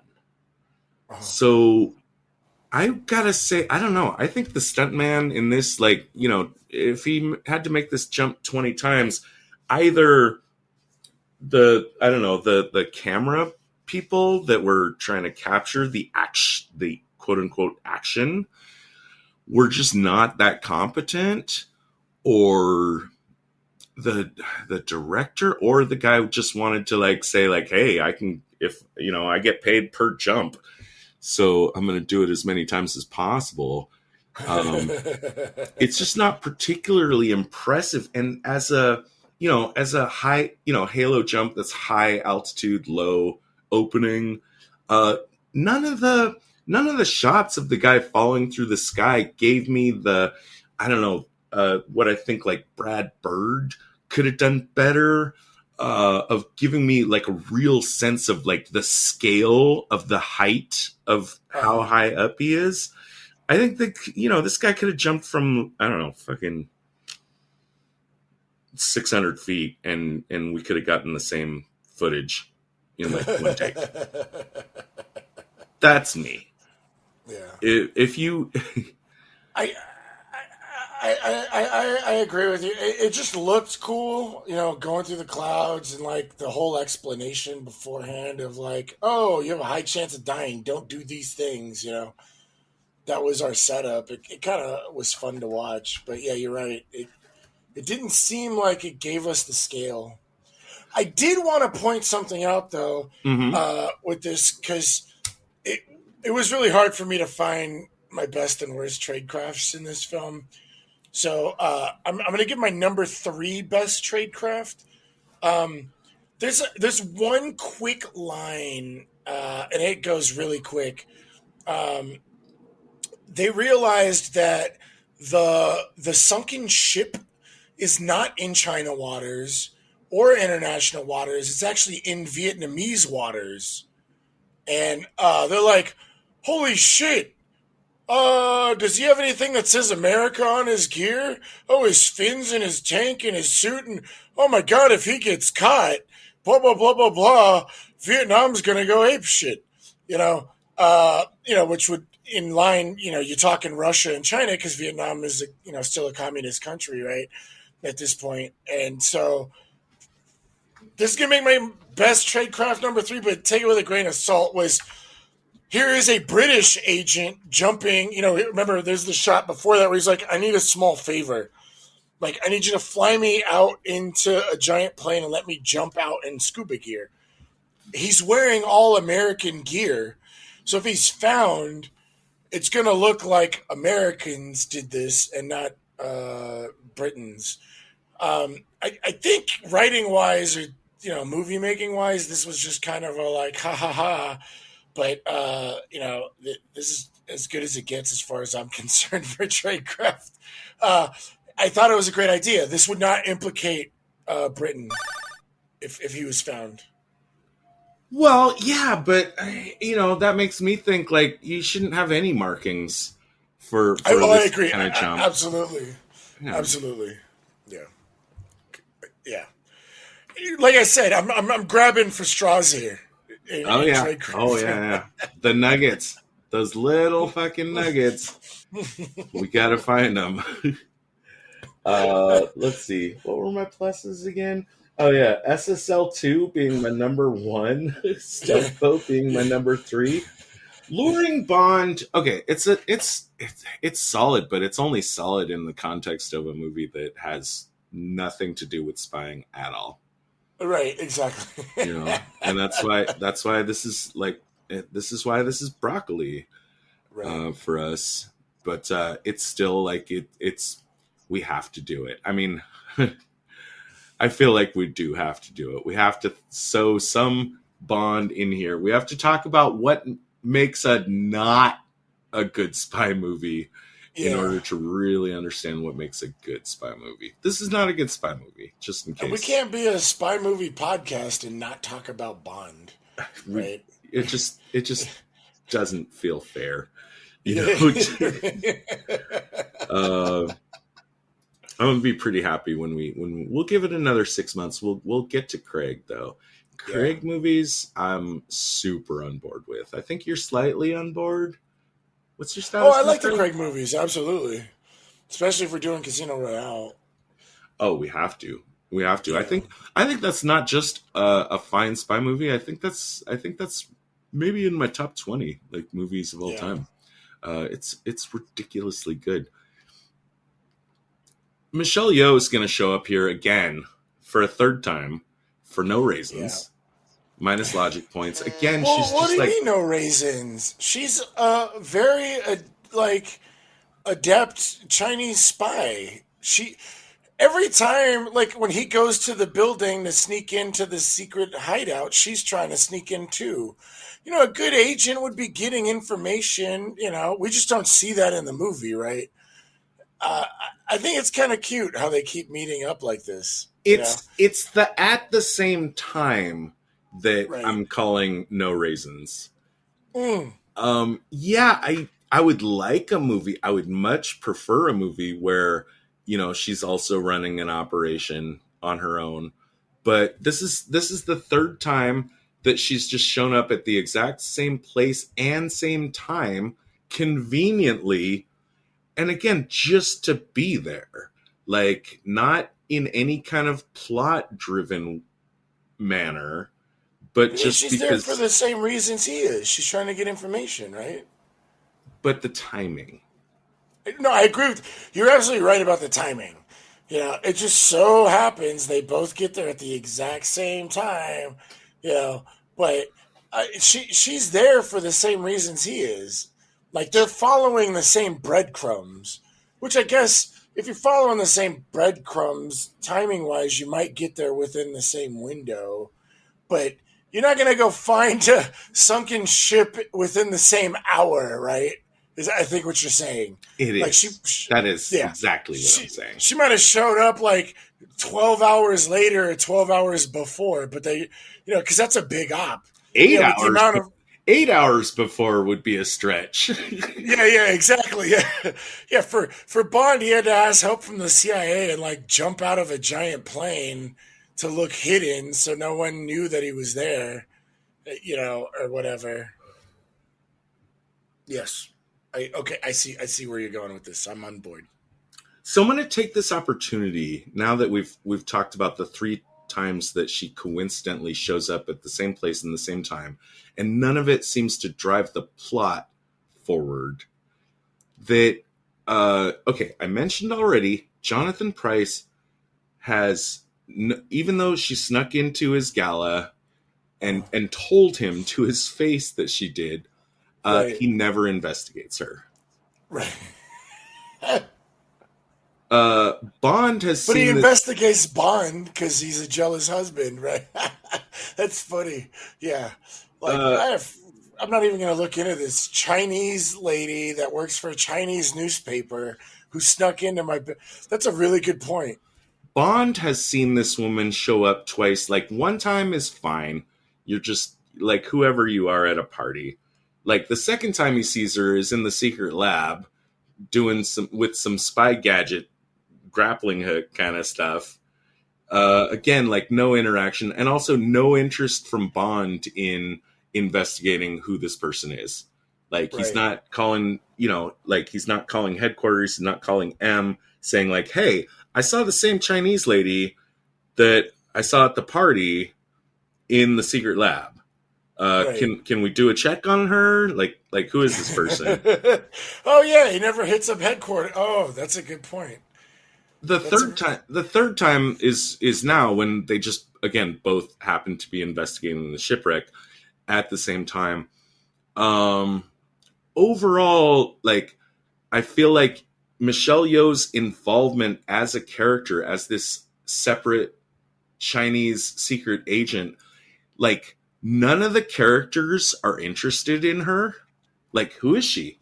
What's going on here? Like, the writers aren't interested in her. The director's not interested in her. She just keeps showing up. Right. I like Michelle Yeoh a lot, and I think that my enjoyment of the second half of the movie is greatly enhanced by the fact that she's on screen a lot more. She's almost constantly on screen in the second half of the movie after they get captured together. But I'm just calling it my number 3 worst tradecraft, and this just going to it's not going to particular characters, it's just going to the film at large. That nobody seems to be in. Who is this woman? Why is she here? Yeah. Nobody seems to care. That's a really good point. Because even if you wanted to say that you wanted a little mystery and then we get like a big reveal at the end, there's no reveal because it's obvious she's a spy, right? So there's no reveal. So it's literally like, let's sprinkle her in and then she gets to do like some kung fu like at the end of the film. Like that's it. And she gets to be a Bond girl. No, you're totally right on this.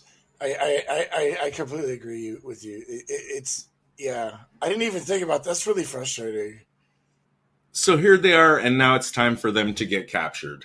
And I mean, this would be, he wouldn't have had a chance. I mean, first time at the party, he's got no idea that this is a person of interest. After the lab, he would be interested in definitely having a conversation with her, doesn't get a chance to. Now they don't get a chance to have a conversation with her about like Bond saying like, okay, who the fuck are you? Because now they're getting captured, and so they're getting marched in front of the villain, where he can explain a lot of stuff. I think this is the worst out of the 3 movies that we've covered, from Russia with Love and Spy Who Loved Me. This is the worst case of the villain have to explain everything. Going back to just absolutely my number one, Bond has no plan, really, in this movie. And he really accomplishes virtually nothing except up until this point where everything gets explained to him.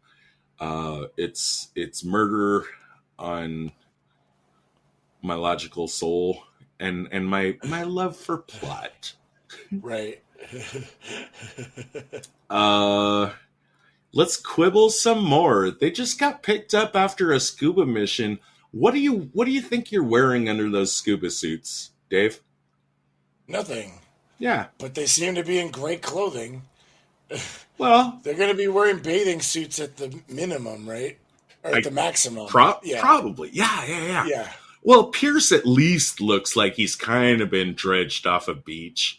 You know, he's got a kind of a bedraggled shirt, but it's a collared shirt and slacks that you absolutely wouldn't have been wearing underneath that wetsuit. She is wearing a tailored, nice. I mean, she's looking pretty cute here in her little tight, like red leather jacket and white.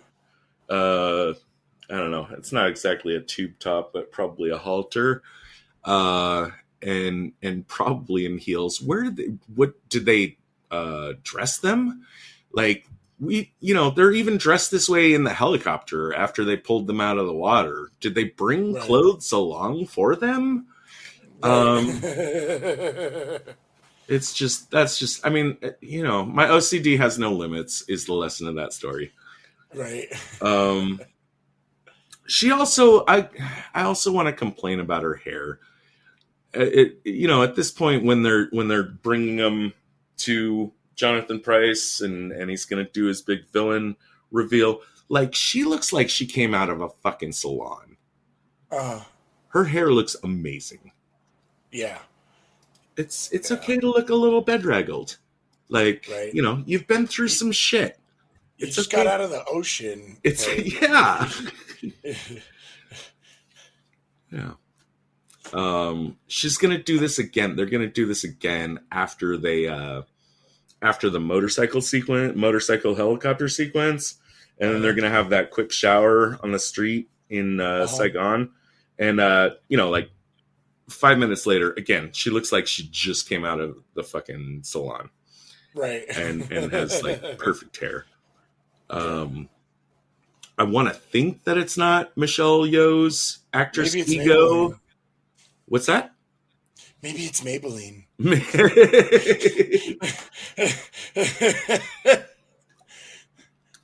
In the first Star Wars movie, after they get out of the trash compactor, they all had perfect hair in the next minute. And Mark Hamill, like a lot of, because remember, like it's weird to think about being asked to act in Star Wars if you've never seen Star Wars. Right. And a lot of the actors, including Mark Hamill, weren't at all sure what kind of movie they were in. They couldn't figure out, like, is this a comedy? Is this a farce? Is this like a is this like a B movie? Like, they didn't know when they were in it. Obviously, after you've seen the movie, you could say, like, when you go to Empire Strikes Back, like, okay, as an actor, like, that's what I'm trying to do, is like do the same shit that we did in Star Wars. Okay, cool. But Mark Hamill, very young actor, totally inexperienced, totally looked up to Harrison Ford. Harrison Ford seemed to be like the most experienced. Well, he was the most experienced actor on set at the time. And Mark Hamill asked him, like, hey, like, we just got out of the trash compactor. Like, shouldn't our hair still be wet? And Harrison Ford famously said, like, kid, if people are paying attention to our hair, we're all fucked.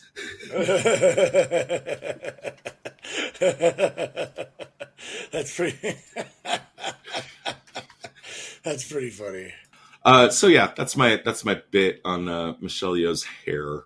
We're gonna do a whole BMW motorcycle helicopter scene, which was always what I remembered the most. Like, this was always like my favorite memory of this film. And again, like, I saw it in theaters in '97. It's what, like, almost 25 years later that I'm revisiting it to see if it holds up. I thought it totally did. I really like this part. It was cool, but like the helicopter just conveniently flew right under the path that the motorcycle would have gone in. I don't see any reason for the helicopter to have been there. Mm-hmm. And it kind of felt like the old Universal Studios Miami Vice stunt shows, which I loved as a kid, and I probably would still love watching, but it just kind of had that, like, there was no reason for the helicopter to be there other than to make this scene of him and her driving over it. And it wasn't like, it didn't feel dangerous other than if they messed up. Like, if you look at, anyway, I'm nitpicking, but yes, it was cool. It was fun. Yeah. So that's all I'll say. What about just the bits about her shifting her weight around, like, Pierce Brosnan, and like having, because they're handcuffed, and so they have that complication of she's got to work the clutch. And, while he's driving, that was cool. That's actually the part I liked a lot, and it's probably the only part that helped convince us there's a romance between the two of them. Like, they keep oddly meeting. They have these meet cute moments, and she keeps saying, "Don't get in the wrong ideas." Which is typical of like a romance where it's just like, I don't want this. Okay, I really want this, type of thing. And then them being on the motorcycle at such close proximity, it's and then she still is just like, I work alone, Mm-hmm. type of thing. So, I liked them having to shift back and forth where she's working the clutch, but then she runs to the front where he can work both. And then she has to go back to the back and change, so I liked that. At least they explained why they had to have her switch around the bike so much. Right. They actually had to do multiple takes on that because apparently they were doing it so well, they made it look too easy. And the director said, we need to reshoot it and make it look like it's a little more difficult, what you guys are doing. That goes to another point I want to make about Michelle Yeoh and just how fucking good she is. That multiple times, like, the director had to ask her to like not run so fast, and slow down, because like by the time he said action, like, she was already out of frame. Wow. That's kind of like the Bruce Lee thing where he's punching so fast he had to slow down. Oh, that's really cool. Oh, I hadn't heard that. You don't know about that? Yeah, let's hear about it. What you know about that? He was punching so fast it couldn't get caught on the camera. Wow. Or at least it was like a blur. So he had to slow down his punches so that the camera could pick it up. Yeah. Wow. So that sounds like one of those type of things. I don't know. Yeah, they're both athletic enough to where I could believe it. Like, I was thinking, like, oh, maybe this is a publicity thing, but like, no. Like, Michelle Yeoh and someone like Bruce Lee are so dedicated to being like super fit and on top of their craft, that I could believe it. And that's a really good piece of trivia, especially, for a woman martial artist on screen, like trying to like get through that glass ceiling. You know what I mean? Yeah, no, she's definitely someone that worked really hard to get where she is, and probably harder I don't know if you know about like Asian American or just Asians in general in cinema and Hollywood and just the entertainment. It's not easy for them to get through. Right. Oh yeah, yeah, yeah. And You then know? even if you do, then the typecasting is real. Yeah, super real. Yeah. Heterosexual camp is how the Fast and Furious franchise was described by a critic to me very recently. And that really resonated. And I really felt like, wow, like, I feel like even though you and I are not big Fast and Furious fans, No, no. The but I've seen enough of them. Well, I've seen two of them. You've also seen two of them. I feel like I've seen enough of them to recognize that where pre-Craig Bond left off is where Fast and the Furious started. uh-huh. It's total redunculousness, absolute winking at the audience, give the audience what they want, just over the top, but maybe with some better characters, you know? Like, whereas Bond was always like kind of trapped in his own predetermined shell of quips and easy story beats that the early James Bond movies established. James Bond films have always been about like hyper masculine heterosexual wish fulfillment, and the way I remembered the jump across the helicopter was, if I'm gonna jump across a Russian helicopter with Michelle Yeoh sitting on my lap on a BMW motorcycle, you have checked so many boxes for me that I'm just never gonna forget it. Right. Like, that's just, it's absolute pure, like, unadulterated, uncut cocaine. I love that shot. I'd love it, and I'm gonna love it to the grave, because that is 100% wish fulfillment that I can get behind. One thing I definitely wanted to cover, and I don't know if I should have put this up later. I agree that Carver's plan is kind of silly, but so is a lot of like what Bond is doing. One of the things that really bothered me, and this is kind of, it was hard for me to pick my best and worst tradecraft, and this is going to come from my number one best and worst, because I can't figure out if this is a best tradecraft or a worst tradecraft. The British government wants to send Bond after Terry Hatcher to get close to Carver, because they suspect Carver might have something to do with or have information about the sinking of the ship. Then at some point, Carver discovers his wife knows this random banker who clearly can't hide anything. He's just like, hey, I know that you sink the ship. And he's like, wife, I know you know him better than you say you are. Why don't you go get some information from him for me? And I'm not sure if these two strategies of using Paris as a pivot point is the best tradecraft of the whole story or the worst tradecraft, or both. It kind of bothers me a little bit. So first off, we're going to send Bond to kind of climb the ladder, or at least get closer to Carver by talking to an ex that hates him because he fucked up. They're just like, it doesn't matter, Bond, you know her. Just pump her full of information. You're good at this, right? Well, first of all, this is going to blow his cover because she knows him, which it did, right? It did. She was like, do you still sleep with a gun under your pillow? Like, I know you're doing something other than being a banker. Ha ha ha. You know, that's number one. Then number two, the megalomaniac sending his wife after Bond, he obviously figured out she knows him better, unless he's testing her loyalty or whatever. I don't know, but it now tips his hand that he's on to Bond.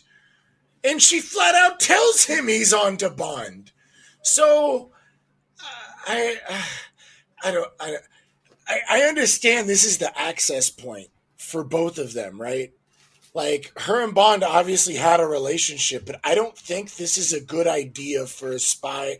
In fact, I would have picked a completely different spy to send after her and talk to Bond about, like, okay, well, what are her likes and dislikes? What are her what are her strengths and weaknesses? What are her motivations? What are her fears, you know? And sent some other guy to maybe try and seduce her, you know? Or I don't know, like, or just found some other way to. It's just the whole thing kind of is weird. It makes sense because it sounds to me like you could have got, even if you want Bond to talk to Terry Hatcher, like you could have gotten the same result by sending her an email or a letter or a phone call saying meet me at such and such a place. Knowing what we do know about their relationship, she might have responded. Right. Exactly. Instead of just kind of showing up. And if she didn't respond, then maybe show up. I understand she's a point of contact, right? And there's already an established relationship. But it's also going to blow his cover because we hear the gun under the pillow line. He probably already knows she knows. And with their sex scene later, she's like, what happened? Why did you leave me? Did I get too close too fast? And he was like, yes. She got too close. She figured out something was weird because he's sleeping with a gun under his pillow. You know, like, and he was obviously uncomfortable with it, and he's trying to express this to M and everybody else, and they're like, no, just pump her full of information. The whole thing, it's either like the best decision or the worst. You see what I'm saying? Yeah. So, like, I couldn't decide on this. So I'm making this my number one worst or my number one best tradecraft is the play on Paris of hey, we're gonna send Bond after Paris. We're gonna send Paris after Bond. You know, where Carver sends her after Bond after finding out they had a relation. You know, I thought that was a good play.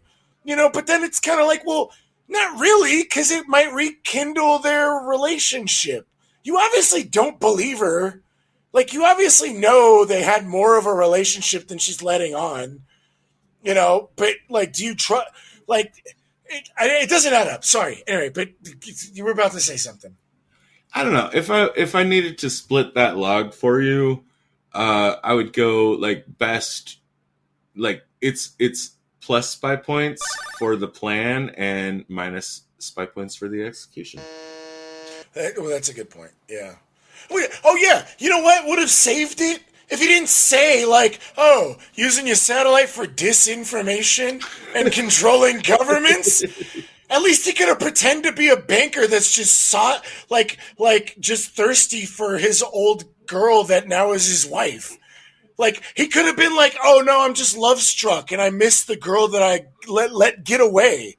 That line of saying disinformation ruins so many opportunities for his cover.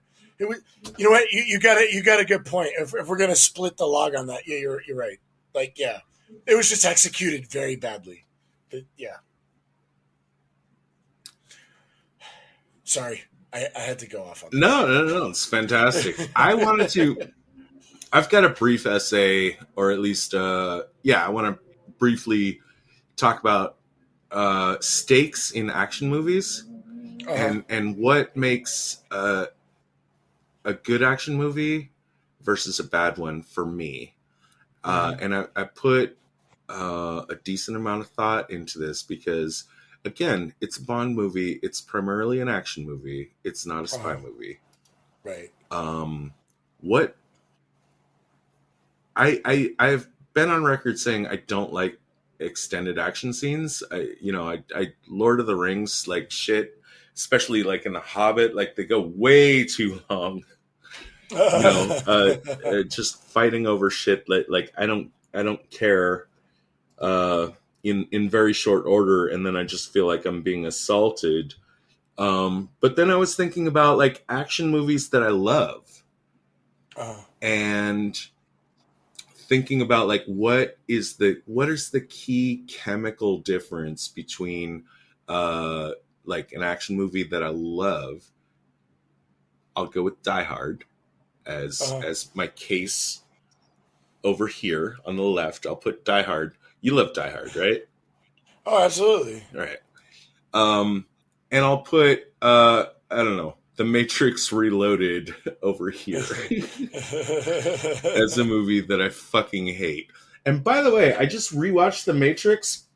Doesn't hold up for me at all. The first one or Reloaded? The first one. Oh, okay. Yeah. But it's a million times better than Reloaded. What's the difference between these movies? I think it's stakes. I think it comes down to stakes. It comes down to personal stakes of the action hero doing their stuff. I'm looking at the end action sequences of this movie. They're great, and I still don't really care. What if James Bond's daughter was in Beijing? Boom! Changes everything. Right. Changes everything. Right, yeah. Why is it important that John McClane's wife is one of the hostages? It's important because emotional stakes. Right. If John McClane was just a random cop coming across some random people trying to steal some random amount of money, like, yeah, he's kind of doing his job. But he's not fighting to save his wife. And more importantly, you know, Die Hard is about like even in its crude, kind of hairy, heterosexual way, like it's a movie about him reclaiming his wife's respect. And that's important to him emotionally. And that's why I'm invested. And that's why I care when, you know, and that's why like the stakes get elevated. Oh my God. You know, Max or whatever, the villain, all of a sudden finds out that Holly is his wife. The stakes get escalated. Here, you know, James Bond, yeah, he's trying to save the world. I understand that blowing up Beijing would be bad. I understand that on a logical level. I don't understand why James Bond cares on an emotional level whether or not Beijing gets blown up. And at least like in the previous movies I mean, I don't like it like when it's so easy to just like have the girl get captured and be used as the piece of bait that creates that emotional stakes. Like it's a lot worse when you're somehow the reason that she got captured. You know, like if you put her in a bad position, then you feel that responsibility. But do you know what I'm talking about? Like there's no, it's flat. The action in this movie is flat. It's action for action's sake. I want Beijing to not get bombed, but that as an audience member is never going to create like an emotional response for me equivalent to the idea that like Beijing is going to get bombed and my daughter is in Beijing. You see what I'm saying? Absolutely. It's a huge difference. I mean, like, I think with the Bond franchise, he's doing his duty, you know, and I like that the girl, you know, typically in the older ones, the girl gets captured and he has to save her. In this one, the girls don't get captured. He's just kind of trying to, like, solve the big problem, and he's doing his job, you know. But I agree with you. They could have made it more of a bigger deal for him to why is he that invested? And I think you're right. I don't really feel the character's investment. I think that's the critical failure of, and it took 18 it took I guess 20 movies for them to finally realize, like, we can't lean on this anymore. It's like, just James Bond is essentially an emotionally disconnected character. Mhm. That it's, at a certain point, wish fulfillment aside, it's kind of hard to get into his head and feel like you care about or even know what he cares about. Mhm. And I think that's why they finally had to trash this. And eventually, someday, we're going to talk about the Craig movies and how they totally fixed that problem, in my opinion. Yeah. Like, they make him a living, breathing human being with Right, like a with person, actual with actual desires and flaws and faults. Mm-hmm. That and He's not just a anyways. cardboard cutout. Right. Yeah.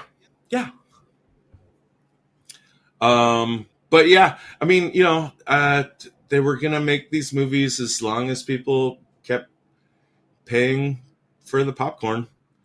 Yeah. And there was only one way that it could actually ever have caused them to rethink the entire formula, was when people stopped paying for the popcorn.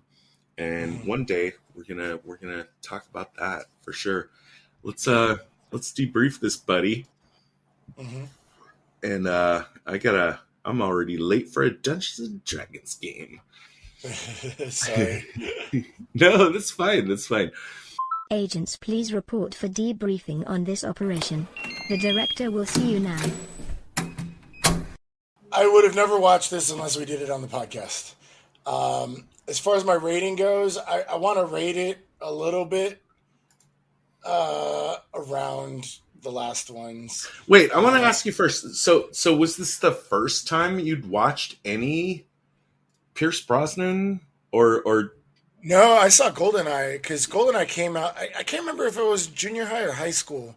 Okay. But being like not a rated R movie, we all were able to go see it. And then GoldenEye is like one of the best video games ever made of all time, Mm-hmm. So you went and saw GoldenEye in the theaters, but you were interested enough to see it, but you weren't hooked. You didn't. I didn't want to see Tomorrow Never Dies. Okay. I think I was just like over it or something. I don't know what it was, but I just never went and saw it. So this is the first time I've seen this.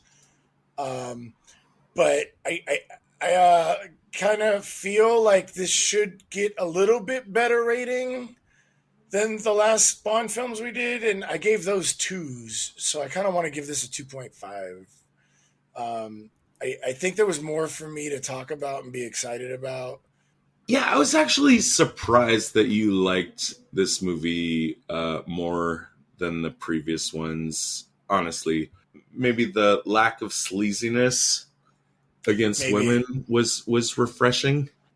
Maybe something like that, yeah. Yeah. And we have Jonathan Pryce in this, but I mean, From Russia with Love had a great villain too, or sub boss. That's right. It was our sub boss. That's probably what it was. It's probably the villain and the lack of sleaziness. Yeah, is what got me. Yeah. Yeah, I'm the same. I can't put this. Actually, like, I'm looking at very similar movies, The Spy Who Loved Me and Our Man Flint, which I totally recognize that I liked more than you. I find both of those way more rewatchable. I would rather be going back to The Man from U.N.C.L.E. and the 1960s stuff. If you're gonna give me camp, give me the raw stuff. Give me the uncut, like, original stuff. This is like tired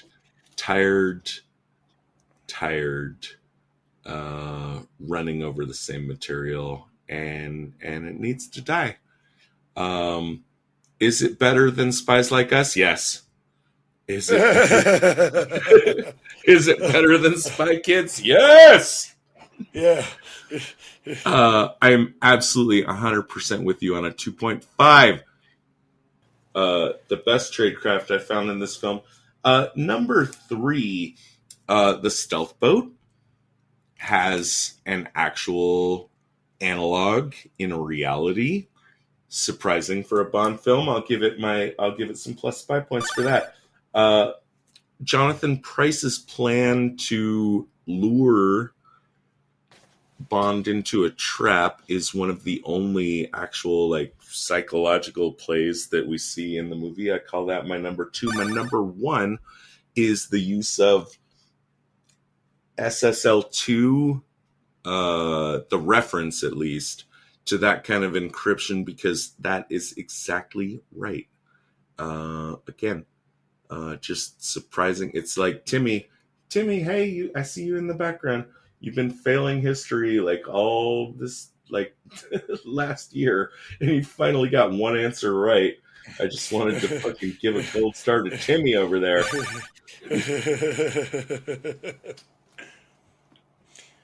My number 3 best tradecraft was Bond having U.S. gear when he goes to find the ship. That was kind of just a hand away. But my number 2 was drawing Bond to the hotel, saying, "You have my wife in your hotel room," so that he could know where he was headed and plan for that. It was kind of a nice trap setup. My number 1 best is going to tie in my number 1 worst, so I'm going to kind of say that in a little bit. So what's your worst tradecraft? Number 3, the movie has no interest in Michelle Yeoh as a spy character, and neither do any of its characters. She just pops in, pops out. She's almost like a prop. She's a very fun prop. She's one of the best parts of the film. But tradecraft wise, like, nobody seems to give a shit about who she is or why she is. Number 2, I'm going after Carver. No Restraint called this both for the way he sicks his goons on Bond at his gala party, and also the way he fucking kills his wife. Both just seem like total overkill, no raisins. James Bond, vodka martini, gonna show up at a party in a tuxedo, wait for the villains to do something, and then kind of do some shit. I don't know. He's the worst spy imaginable. He really is. He really is. My number 3 worst tradecraft was just using James Bond as his name, identity. You've brought this up and it kind of bugged me. Finally this time. My number 2 worst tradecraft was him showing up as pretending to be a banker and then meeting this like journalist about his satellite and being like, "You're using it for disinformation to manipulate government?" Like, just totally tipped his hand, blew his cover, no chance. It was dumb. But my number 1 worst tradecraft and my number 1 best tradecraft were kind of like, I'm not sure. Is this the best or worst? It's how the British government used Bond to get to Carver through his wife, and how Carver used his wife to get through Bond. It sounds like a good idea, but it was just kind of like executed weirdly, and a lot of problems came up because of it. So I'm not sure if I should make it my best or worst, but I just wanted to kind of flag that as like, this could have been a great idea, but it turned out to be a really bad idea. And then really, was it a good idea to begin with? Or maybe it was a great idea. I don't know. I didn't like it. Park benches. So this is where we kind of gauge where it stays in realism, 1 to 5. I'm going to let you start the bid. I think it's better than Our Man Flint. But I think a 1 is warranted. Unless you want to convince me a 1.5. I have no argument. I am absolutely at a 1. There's no spying in this movie. There really isn't. None. Yeah. And even the spying is pretty bad. And even when they are trying to spy, it's pretty bad, and they make stupid fucking decisions. Yeah. Yeah. Yeah. Oh, yeah. It's a 1. And that's the end of our show. Thanks for listening. If you'd like to reach out to us, you can find us on Twitter at spies_like us. Visit us on our website at www.spieslikeus.net.